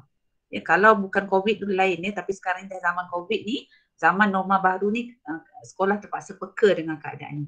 Jadi sekolah terpaksa ambil inisiatif dan peraturan sendiri bahawa kami perlu imbas suhu dahulu sebelum masuk ke kawasan sekolah. Sebab kalau kita benarkan nanti tiada imbas suhu, kita tahu anak-anak yang demam semua masuk. Jadi sekiranya kami imbas suhu daripada peringkat awal, kami dah dapat basmi dah bahawa yang melebihi suhu 37.5 tak boleh masuk ke sekolah. Okey, seterusnya seperti sedia maklum, mesti pakai face mask. Anak-anak kena pakai face mask, tetapi sekiranya ada yang terlupa dan sebagainya, pihak sekolah akan sediakanlah, akan adalah tu yang kita, tapi tak banyaklah mana yang tak terlupa saja. Jangan pula nanti semua lupa. Saja buat lupa lah semua nanti yang semua tak pakai face mask. Jangan. Ini demi keselamatan anak-anak. Di peringkat awal tu kita dah mula dah masuk je ke sekolah, daripada kat rumah tu dah pakai face mask. Dan jangan lupa bawa hand sanitizer dan bawa tuala ataupun wet tissue. Okey. Dan satu lagi, mohon kepada ibu bapa terangkan pada anak-anak, maklum pada anak-anak tentang penjarakan. Jangan bersentuhan dengan kawan-kawan, jangan nak peluk-peluk kawan, sebab sekarang ni tak macam dulu, tak sama, tak sama macam yang bukan zaman-zaman norma baru sekarang ni, tak ada lagi macam dulu. Jadi kita tak nak anak-anak pegang kawan, peluk kawan, sebab kita sendiri pun tak tahu sama ada kita ni ada virus ataupun tidak. Kadang-kadang bila kita dijangkit itu pun kita tidak ada gejala. Sihat kadang-kadang tu, tapi kita dah bawa virus kat situ. Jadi mohon kepada ibu bapa ingatkan anak-anak Nanti jangan peluk kawan ya. Walaupun kawan kita tu adalah jiran. Anak-anak jiran pada kita, jangan. Sebab kita sekarang dalam keluarga pun kita tak pasti ya sama ada kita ni positif atau negatif ya. Jadi mohon ya, dan sekiranya ada di kalangan ahli keluarga kontak rapat ya, ataupun memang kita dah terasa kita adalah berhubung dengan orang-orang ataupun saudara mara, jiran taulan yang positif ya, mohon tidak hadir ke sekolah. Ya, mohon kuarantin. Kalau kontak rapat, kuarantin 7 hari di rumah. Jangan datang sekolah. Pastikan ya ibu bapa supaya kita nak menjaga keselamatan, kesihatan dan kesejahteraan rakan-rakan yang lain di sekolah ya. Jadi mohon tidak tidak dibenarkan hadir ke sekolah sekiranya ada kontak rapat dan sebagainya. Okey. Sekiranya positif, memang kita tahulah sekiranya positif akan kuarantin selama 10 hari. Itu akan dinasihatkan oleh PKD ataupun oleh hospital ataupun klinik ya. Okey, seperti yang sedia maklum tadi, untuk bahagian HEM ni, bahagian unit hal ehwal murid ni adalah melibatkan murid. Sekiranya ibu bapa muskil boleh berhubung dengan penolong kanan HEM, Encik Sang Keramu Zaman nanti berkaitan dengan hal ehwal murid. Tetapi bahagian akademik, bahagian kurikulum boleh berhubung dengan Puan Hajar Raziah, penolong kanan pentadbiran ya. Seterusnya saya nak maklumkan juga di sini, saya harap jelas ya tentang peraturan ataupun standard operasi untuk anak-anak ni sebelum hadir ke sekolah ya. Jangan hadir lewat daripada masa yang telah dimaklumkan tadi. 7.30 dah mula dah PDP ya. 7.30 dah mula PDP, 11.30 murid balik. Okay. Seterusnya anak-anak sebenarnya tidak dibenarkan membawa bekal dan sebagainya. Sebenarnya nak ikutkan kalau permulaan dulu dia tak boleh bawa bekal di rumah sebab makanan semua telah disediakan di sekolah ya. Kita tak nak dia bawa bekas-bekas makanan. Nak ikutkan dulu lagi ketat ya. Dulu tak boleh nak bawa botol air, tak boleh bekal makanan, tak boleh dulu nak ikutkan ya. Tapi sebenarnya bekal tu memang tak boleh sebab kita tak nak bekas-bekas makanan tu dibawa ke kawasan sekolah ya. Okey, seterusnya nak dimaklumkan juga, okey, itu tentang kita punya SOP. Saya nak maklum sedikit, saya nak persetujuan ibu bapa kat sini ya tentang sumbangan yang saya maklumkan tadi berkaitan dengan modul, file dan juga buku memo. Okey, di sini saya nak persetujuan ibu bapa sebab saya nak bentangkan. Sumbangan tersebut akan maknanya ibu bapa kena beli di kedai buku lah, iaitu modul, file tu kita nak masukkan semua bahan-bahan yang telah dimaklumkan oleh guru tadi dan juga memo. Maknanya anggaran perbelanjaan lebih kurang RM25. Jadi saya mohon ibu bapa, persetujuan ibu bapa supaya tulislah di bahagian ruangan chat ataupun boleh di sini untuk angkat tangan dan bercakap sendiri bahawa bersetuju dengan sumbangan sebanyak RM20 tersebut supaya kami cepat sebab hari ini kami nak minitkan ya. Kami tak nak ada cerita-cerita belakang nanti tak setuju dan sebagainya sebab itu adalah sumbangan untuk anak-anak gunakan di dalam kelas sekolah ya. Jadi kalau misal kata nanti ada pertambahan kemudian kita akan maklumkan, tapi setakat hari ini anggaran tidak kurang daripada RM30 dan untuk yang pertama ni dalam RM20 tersebut. Sebab kita takut ada pertambahan-pertambahan kemudian yang dimaklumkan oleh pihak jabatan ataupun PPG nanti ya, yang kita perlu masukkan dalam kita punya sumbangan tersebut, list tersebut. Jadi untuk peringkat hari ini sebanyak RM25. Jadi saya mohon persetujuan dan ada ibu bapa yang bercakap, angkat tangan bersuara supaya kami nak benda tu diminitkan pada hari ini dan ada yang menyokong. Seorang angkat tangan untuk bercakap dan seorang lagi menyokong. Mohon ya ibu bapa, saya bagi ruang sekejap.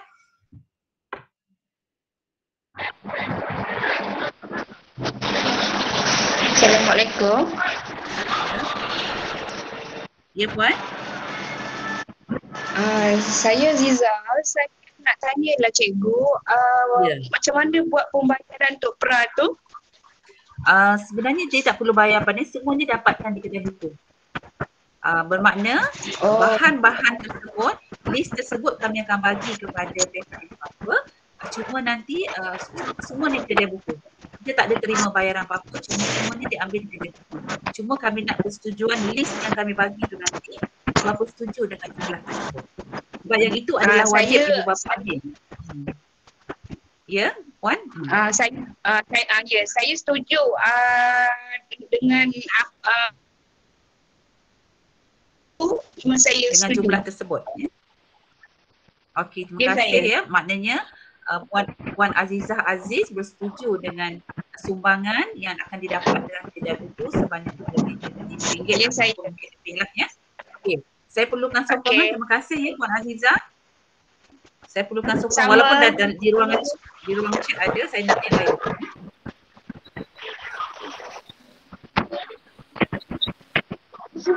Okey. Puan Ju. Cikgu, saya menyokong cikgu. Okey, terima kasih Puan Ju. Saya menerima ya, maknanya Puan Ju Yusof menyokong cadangan tersebut tentang sumbangan untuk di kedai buku tersebut ya. Okey, terima kasih kepada ibu bapa yang telah pun memberi komitmen yang sangat padu dalam kita punya taklimat pada pagi ini. Saya yakin dan percaya semuanya sangat bersemangat dan teruja untuk menghantar anak-anak prasekolah dengan cikgu-cikgu yang akan mengajar ataupun mendidik anak-anak perempuan dengan penuh dengan penuh ilmu lah ya, untuk dicurahkan kepada anak-anak semua, terutama pada Cikgu Haida yang sangat berpengalaman dalam prasekolah dan juga Cikgu Syafiza ya. Semoga nanti sebarang kemusykilan boleh maklum kepada cikgu-cikgu tersebut dan dibantu oleh PPM Puan Aisyah dan juga Puan Hidayah ya. Sebab pembantu peran ni dah lama ya, Puan Aisyah dan Puan Hidayah ni ya. Jadi mungkin semua ibu bapa dah kenal, sangat committed bersama-sama membantu cikgu-cikgu yang berada di prasekolah ya. Semoga sokongan padu daripada ibu bapa juga akan meningkatkan lagi prestasi prasekolah di SK Senawan 3. Jadi sebelum saya menutup tirai, saya nak maklumkan juga di sini bahawa saya nak maklumkan kepada ibu bapa, jangan lupa ya, pendaftaran kemasukan selain daripada kemasukan prasekolah, kanak-kanak ke tahun 1 bagi sesi 2023 dan 2024. Kadang-kadang ibu bapa ni lupa ya, nak daftar anak lepas tu last minute cicir. Itu bahaya. Nanti dia tak dapat masuk Senawang 3 nanti. Siapa yang memang nak masuk anak ke Senawang 3 tak daftar walaupun pra dekat Senawang 3, tidak semestinya menjanjikan untuk masuk ke SK Senawang 3 ya. Okey. Jadi mohon peka, nanti kita akan maklumkan dalam grup, tetapi peka pada hari ini sesi persekolahan 2023 kanak-kanak yang lahir bermula pada 2 bulan 1 2016 hingga 1 bulan 1 2017. Ya, perlu buat pendaftaran untuk kemasukan ke kanak-kanak tahun 1 ke 2023. Bagi Cikgu nak tanya boleh? Ya, boleh? Macam saya dah pernah daftar masa tu seiring prasekolah dengan darjah 1 tahun lepas saya buat. Dah daftar tak perlu? Tak perlu. Dah daftar online tak perlu ya. Sebab yang dah daftar tak perlu, ni saya ingatkan balik kok cicir nanti. Okey ya. Kemudian untuk pendaftaran sama-sama. Untuk persekolahan tahun 1 2024 ya, kanak-kanak yang lahir pada 2 bulan 1 2017 hingga 1 bulan 1 2018. Itu untuk tahun 1 2024. Jadi nanti kita akan sebarkan perkara ini untuk ibu bapa peka dan prihatin supaya anak-anak tidak tercicir ya. Nanti susah ya bila kita dah tercicir, nanti susah. Okey, bermula 1 Mac hingga 30 April. Assalamualaikum cikgu. Salam ya. Assalamualaikum cikgu. Salam ya. Ni saya nak tanya, saya takut terlepas pandang cikgu, apa ni masa saya nak daftar anak saya untuk tahun depan tu, dah boleh daftar ke atau kena tunggu tahun depan? Sebab saya tak fokus, saya tak pasti. Okey, sebenarnya ni yang saya nak sebut ni. Ni yang saya nak sebut ni. Puan dengar dulu ya. Ni saya nak sebut ni perjalanan dia. Bermula 1 Mac hingga 30 April 2022, pendaftaran secara atas talian. Ya. 1 Mac hingga 30 April 2022, pendaftaran secara atas talian. Kemudian 1 Ogos hingga 1 Ogos 2022 keputusan penempatan. Penempatannya. Kemudian 1 hingga 30 Ogos 2022 rayuan dibuka. Sekiranya ada rayuan dibuka ya. Kemudian 1 Oktober 2022 keputusan rayuan. Jadi peka dengan nanti sebaran ni kita akan hantar masuk dalam prasekolah juga dalam bentuk ibu bapa prasekolah. Sebab saya tahu ya pra ni akan masuk ke tahun 1. Kadang-kadang ini yang lupa ni ya. Yang duduk di Senawang 3 ni yang lupa ni kadang-kadang ya. Jadi saya mohon ibu bapa peka. Kadang-kadang saya faham semua sibuk tapi tolong peka supaya anak-anak tidak tercicir. Nanti bila dah jauh sangat tercicir nanti susah kita nak bantu ya. Sebab sekarang ni yang masuk ke tahun 1 di SK Senawang 3 dah terlebih. Dah terlebih seramai 17 orang sekarang ni ya. Jadi kami ni terpaksa nanti tak tahu macam mana ni nak buat ni. Sebab kita ada kelas tahun 1 sebanyak 5 buah kelas. Ya, jadi hari Isnin pihak PPD akan turun untuk memantau macam mana kita nak laksanakan untuk tahun 1 pada 2022. Okey. Jadi rasanya jelas tapi apa-apa nanti boleh di soal jawab dengan kita punya PKM lah yang lebih faham tentang perkara ni ya. Tapi maaf hari ni PKM tak ada. Tapi nanti boleh berhubungi di sekolah. Cikgu. Ya. Lagi satu, nak daftar anak tu dekat online ke ataupun manual punya? Kalau macam saya online tak pasti, tak berapa sangat. So kalau buat secara manual borang boleh ke cikgu? Sekarang ni mesti online dulu. Online tu wajib. Online tu wajib ya. Tetapi apapun nanti ibu bapa peka bila kita akan maklumkan nanti dalam grup. Kita akan maklumkan dalam grup dia punya flow dia macam mana. Ni saya secara asas je ni ya. Nanti sebarang apa nanti saya ini tak secara asas saja. Tapi yang betul-betul purenya nanti kita akan masukkan dalam grup. Tata cara ni ya. Saya nak ingatkan supaya tidak lupa sebab saya tahu ibu bapa pra ni lah yang akan mendaftar untuk anak-anak. Ya, terima kasih cikgu. Okay, sama ya. Seterusnya saya rasa tak ada apa-apa lagi. Lepas ni mungkin sesi soal jawab. Kalau ada Puan Hajar Raziah nak bercakap apa-apa untuk mewakili unit kurikulum, silakan. Terima kasih. Okey, terima kasih Guru Besar. Bismillahirrahmanirrahim. Assalamualaikum warahmatullahi wabarakatuh. Syabas dan tahniah kepada anak-anak comel yang terpilih ya untuk belajar di Prasekolah SK Senawang 3 yang mungkin belajar di kelas Pra Jasmine ataupun Pra Melur ya. Kita menggunakan nama bunga sebab kita nak anak-anak prasekolah ini mengharum mewangi ya. Anak-anak comel kan. Jadi di kesempatan ini saya ingin menerangkan ya kepada ibu bapa dan juga guru-guru pra sebab saya baru saja menerima perkeliling daripada KPM yang telah melancarkan program yang diberi nama BMI 5 hingga 9 tahun. Ya, BMI 5 hingga 9 tahun. Program ini bertujuan untuk menangani isu obesiti seawal 5 tahun. Ya, di samping meningkatkan kesedaran dalam kalangan murid tentang kepentingan mempunyai komposisi badan ideal.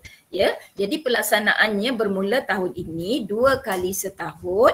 Okey, fasa 1 dari 1 Jun hingga 30 Jun, fasa kedua dari 1 November hingga 30 November ya. Jadi nanti anak-anak ya, kalau dulu anak-anak pra, anak-anak tahun 1 hingga tahun 3 memang kita tak buat ya program ini, tapi tahun ini bermula. Jadi nanti guru-guru akan ambil berat badan dan tinggi anak-anak, kemudian dikira kalkulator BMI-nya. Ya, jadi maka akan kita ketahuilah status anak-anak kita berat badan anak-anak kita sama ada kurang berat badan, berat atau mempunyai berat badan ideal ataupun lebih berat badan. Jadi bila kita dah tahu nanti ibu bapa juga akan dimaklumkan, pihak sekolah pun tahu, maka pihak sekolah dan ibu bapa akan disarankan untuk melaksanakan tindak susul lah untuk mendapatkan berat badan ideal. Itulah tujuannya ya. tuan-tuan dan puan-puan, apapun ini akan dilaksanakan oleh pihak sekolah.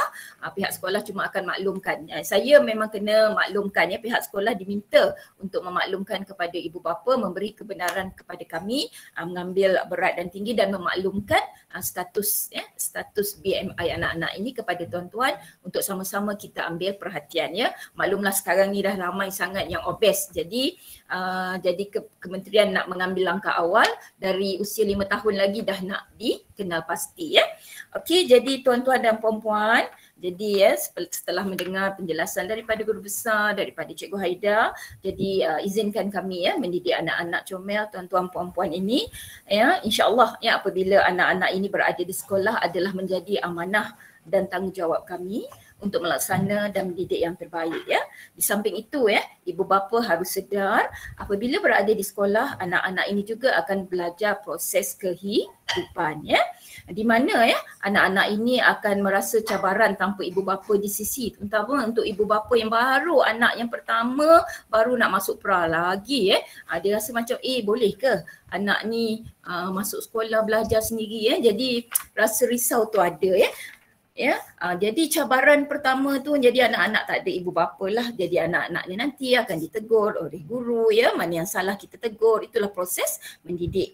Kemudian anak-anak ini akan bersosial ya dengan kawan-kawan dan persekitaran. Kadang-kadang kawan buat dia, kadang-kadang dia yang buat kawan ya. Jadi kadang-kadang bila balik dia ceritalah pula pada ibu bapa kan. Jadi ibu bapa ni kena, seperti yang guru besar kata, kena tapis apa yang anak-anak sampaikan ya. Kena tapis. Jadi kalau ada yang menjadi kerisauan, boleh datang jumpa kami pihak sekolah untuk sama-sama selesaikan. Tapi di pihak ibu bapa, berilah mereka sokongan, orang kata nasihat, kata orang itulah kehidupan, dan ajarlah mereka untuk berdikari ya, insya-Allah. Jadi InsyaAllah sokongan daripada guru, ibu bapa dan anak-anak, kebersamaan membawa kecemerlangan. Sekian dari saya. Assalamualaikum. Okey, terima kasih Puan Haja. Ni saya nak sampah sikit lagi ya, tentang, sebab saya ni risau sebab bila tentang pendaftaran ni tahun 1 ni ya, ramai yang ibu bapa yang selalu macam kurang peka lah, saya minta maaf lah, kurang peka. Jadi bila disuruh hantar borang, hantar sekeping je. Jadi saya nak sebutkan pada hari ni tindakan ibu bapa, apa yang perlu dibuat ya. Okey, setelah daftar online ya, setelah kita daftar online, kita kena hadir ke sekolah untuk perakuan permohonan ya.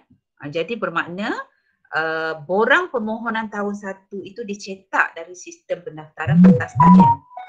Mesti dicetak ya. Kemudian itu pertama. Yang kedua, sijil lahir ataupun sijil anak angkat, kalau anak tu anak angkat. Ya. Yang ketiga, kad pengenalan ibu bapa ataupun penjaga. Yang keempat, sijil nikah ataupun sijil daftar perkahwinan. Yang kelima, surat cerai dan hak jagaan anak mesti ada. Ya. Dia mesti ada dekat situ. Saya takut sebab ada ibu bapa yang berpisah ya. Kemudian yang keenam, bil utility. Sama ada TNB, sains, astro, telefon, apa sajalah ya, yang sebagai bukti alamat tuan-puan ya. Yang ketujuh, sampul surat alamat sendiri berserta dengan stamp. Ada 7 perkara yang tuan-puan perlu lakukan sebelum menghantar dokumen ke sekolah ya. Itu nanti saya akan masukkan dalam grup. Dan satu lagi saya nak ingatkan kepada ibu bapa, saya tahu ada di antara ibu bapa di sini yang ada anak-anak tahun 1 hingga tahun 6. Di sini saya mengambil kesempatan untuk memaklumkan yang kita telah diarahkan oleh KPM untuk membuat vaksinasi kepada anak-anak yang bermula daripada tahun 5 hinggalah ke darjah 1. Ya. Senarai nama semua dah ada. Dan borang untuk ibu bapa tanda tangan sama ada bersetuju vaksin ataupun tidak akan diberi kepada ibu bapa. Mungkin dah bagi kepada ibu bapa ya. Jadi ibu bapa kena tulis sama ada bersetuju atau tidak ya. Sebab nanti akan dimaklumkan di mana sama ada di sekolah untuk divaksin akan ada turun daripada pihak KKM ataupun PKD untuk vaksin anak-anak tuan-puan. Jadi tuan-puan harus peka sebarang maklumat yang dimasukkan oleh cikgu-cikgu di dalam grup masing-masing ya. Jadi saya nak ingatkan anak-anak yang telah divaksin nanti, ibu bapa kena pantau. Nanti itu pun nanti kita akan masukkan dalam grup. Ini semua daripada KPM yang bukan kami yang saja-saja masukkan. Kita akan minta cikgu-cikgu masukkan dalam grup apa yang ibu bapa perlu lakukan setelah anak-anak divaksin. Samalah macam kita juga ya. Jadi itu ada sebagai langkah berjaga-jaga untuk meningkatkan sistem imun dalam badan anak-anak ya, untuk menguatkan antibodinya untuk menghalang daripada virus ini menjangkiti kita ataupun menjangkiti anak-anak. Sekiranya dijangkiti, mungkin dia tak sampai tahap 4 ataupun tahap 5. Dia sampai tahap 1, 2, 3 saja. Itu adalah benteng dia ya. Kadang-kadang kita kata takut anak-anak nak divaksin, tapi itu adalah merupakan satu benteng supaya anak-anak ni tidak teruk. Kalau dia kena, dia mungkin akan kena, tapi kena tidaklah seteruk sampai ke tahap 4, tahap 5, tahap 6. Ya, jadi mohon nanti ibu bapa bekerjasama, tetapi ini bukan paksaan. Ya, nanti borang akan diberikan siapa ibu bapa yang setuju anak-anak perlu divaksin bermula daripada tahun 1 hingga ke tahun 5. Tahun 6 dah sudah ya, tahun 6 semua dah sudah yang divaksin. Cuma daripada tahun 1, 2, 3, 4 dan 5. Okey. Itu sebagai makluman kepada ibu bapa ya. Okey. Saya rasa tak ada apa-apa lagi, cuma saya sekarang Cikgu Syafiza boleh buka pada soalan ya. Okey, terima kasih banyak-banyak pada semua ibu bapa kerana sampai ke pukul berapa ni, 11 ni dah masih lagi bersama dengan kita. Okey, itu saja, sekian, terima kasih.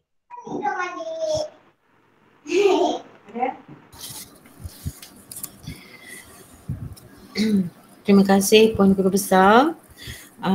Baik, seterusnya sebelum kita bersurai, adakah ada soalan ataupun apa-apa pertanyaan tentang masalah ataupun apa-apa lah yang nak diajukan, bolehlah utarakan sekarang. Assalamualaikum Cikgu. Waalaikumsalam.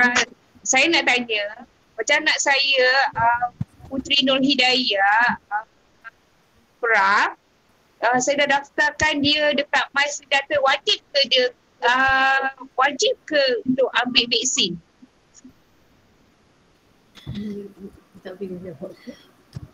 Daftar dekat anak ni sekarang prasekolah ke? Tak, ni baru nak masuk. Anak tahun 1. Tak. Baru pra Baru pra. Ya. Belum ada lagi, untuk pra belum ada lagi. Oh, belum tak wajib lagi lah. Tak wajib lagi. Ya, tahun 1 hingga tahun 5 saja. Okey. Terima kasih Cikgu. Sama. Tapi bergantung pada ibu bapa ya. Kalau ibu bapa nak vaksin anak, itu terus berhubung dengan KKM atau PKD. Itu sendiri. Sebab saya dah letak nama anak saya 3 orang. Yang pra dengan darjah nak masuk darjah 3 dengan 5 tahun darjah 5. Okey. Untuk yang darjah 3 dengan darjah 5, memang pihak sekolah yang akan vaksin. Maknanya nama yang terdapat tu lah ya kan. Maknanya kalau puan bersetuju je, walaupun puan dah daftar dekat MySejahtera, bila puan dah setuju je dalam borang tu nanti, maknanya pihak sekolah, bawah pengurusan pihak sekolah lah. Tetapi untuk pra, kalau puan dah daftar, tapi kalau puan nak vaksin, puan boleh berhubung dengan KKM lah. Sebab ramai je ibu bapa yang di luar sana yang dia nak anak yang tadika ke apa vaksin, dia berhubung terus dengan PKD ya. Okey. Faham. Terima kasih Cikgu. Okey, sama. Cikgu. Assalamualaikum. Saya nak tanya Cikgu, anak saya Nurul Arisa Sofia ni, saya dah hantar borang untuk kemasukan darjah 1 2023. Jadi saya kena daftar online lagi ke? Dah daftar online dah. Dah daftar online, tak perlu lagi lah. Tapi borang pun saya dah hantar ke sekolah. Hantar tak apa ya. Okay. Nanti puan kena peka dengan sebarang maklumat atau info dimasukkan dalam grup nanti. Ya. Okey. Supaya tak terkecil sebarang maklumat yang terkini. Kita mungkin ada maklumat yang terkini nanti ya. Okey, terima kasih Cikgu. Assalamualaikum.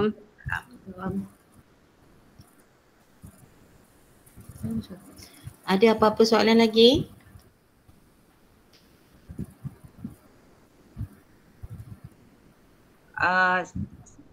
ni saya sebagai tambahan ya, saya lupa nak masukkan tadi. Kita ada nak buat naik taraf untuk kawasan prasekolah, untuk kita kondusifkan kawasan prasekolah. Nanti kita minta mohon bantuan sumbangan ibu bapa, idea ya, apa sajalah idea tenaga ke yang kita perlukan untuk kita tata rias di ruang luar prasekolah dengan pokok bunganya, dengan taklamannya, dengan apa supaya lebih kondusif. Sebenarnya bila kita nak anak-anak kita suka ke sekolah, luar dalamnya kena kondusif. Sama juga dekat rumah kalau kita nak selesa duduk rumah, kita nak kondusif rumah kita tu cantik ya, supaya dia memberi suntikan semangat untuk anak-anak tu hadir ke sekolah. Jadi kita mungkin perlukan idea daripada ibu bapa, mungkin ada idea yang pandai tanam pokok yang boleh buat landscape dan sebagainya.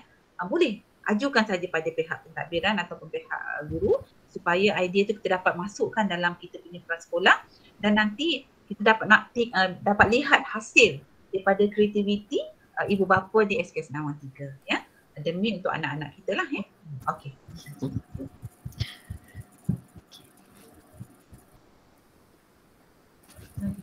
Baik, ada lagi sebarang pertanyaan? Baik, nampaknya sekiranya tiada, sebelum bersurai, saya nak ingatkan sekali lagi untuk semua ibu bapa isi link kehadiran ya. Link kehadiran tu terdapat dalam WhatsApp group kelas ataupun dekat dalam Google Meet ni ada dekat bahagian message chat tu. Boleh cari link kehadiran dan isi nama anak, nama penjaga dan juga kelas masing-masing. Kemudian submit. Baik. Okey, sekiranya tiada, kita tutup Google Meet ni. Okey. Okey. Sekian, terima kasih. Assalamualaikum warahmatullahi taala wabarakatuh. Assalamualaikum. Terima kasih kepada teknikal kita Cikgu Azminawati yang telah Ustazah Azminawati yang telah menyediakan dari segi teknikalnya lah perjalanan kita punya Google Meet pada hari ini ya. Terima kasih banyak-banyak ya kerana beliau banyak membantu ya. Dan beliau juga merupakan Ustazah yang akan mengajar prasekolah ya untuk sesi setakat ni 2021 ni lah kan. 2022 nanti tak tahulah lagi ya macam mana, kita belum susun lagi dia punya cikgu-cikgu ni ya. Tetapi beliau juga merupakan seorang yang sangat komited ya bersama dengan Ustazah Fadilah ya dalam mendidik anak-anak di SK Senawang 3, memberi didikan dari segi agamanya ya, asasiat agamanya, insyaAllah. Berilah sokongan ibu bapa semua kepada kita di SK Senawang 3. Kita ni perlukan idea, perlukan sumbangan idea ni ya untuk kita nak memberikan impak yang lebih berkesan kepada anak-anak di SK Senawang 3 insyaAllah. Jadi rasanya macam tak ada apa lagi kan, kita pun dah pukul 11 dah. Kalau ada apa-apa boleh ya, ini yang terakhir ni, kalau ada apa-apa persoalan dan lagi yang nak diajukan. Kalau tak ada okeylah, kita boleh tutup. Kan? InsyaAllah ya, terima kasih pada semua, terima kasih pada semua pada Cikgu Haida, Cikgu Syafiza, pada PPM Puan Aisyah dan Puan Hidayah ya, kepada Cikgu Azminawati ya, Cikgu Fadilah, pada Puan Hajar Raziah ya, Cikgu Yazid dan Puan Nurita ya, penolong kanan petang kerana bersama-sama dengan kita pada pagi ini. Terima kasih ya. Okay, itu saja. Sekian wabillahi taufiq wal hidayah. Wassalamualaikum warahmatullahi wabarakatuh. Sekian, terima kasih. Waalaikumsalam warahmatullahi wabarakatuh. Waalaikumsalam warahmatullahi wabarakatuh.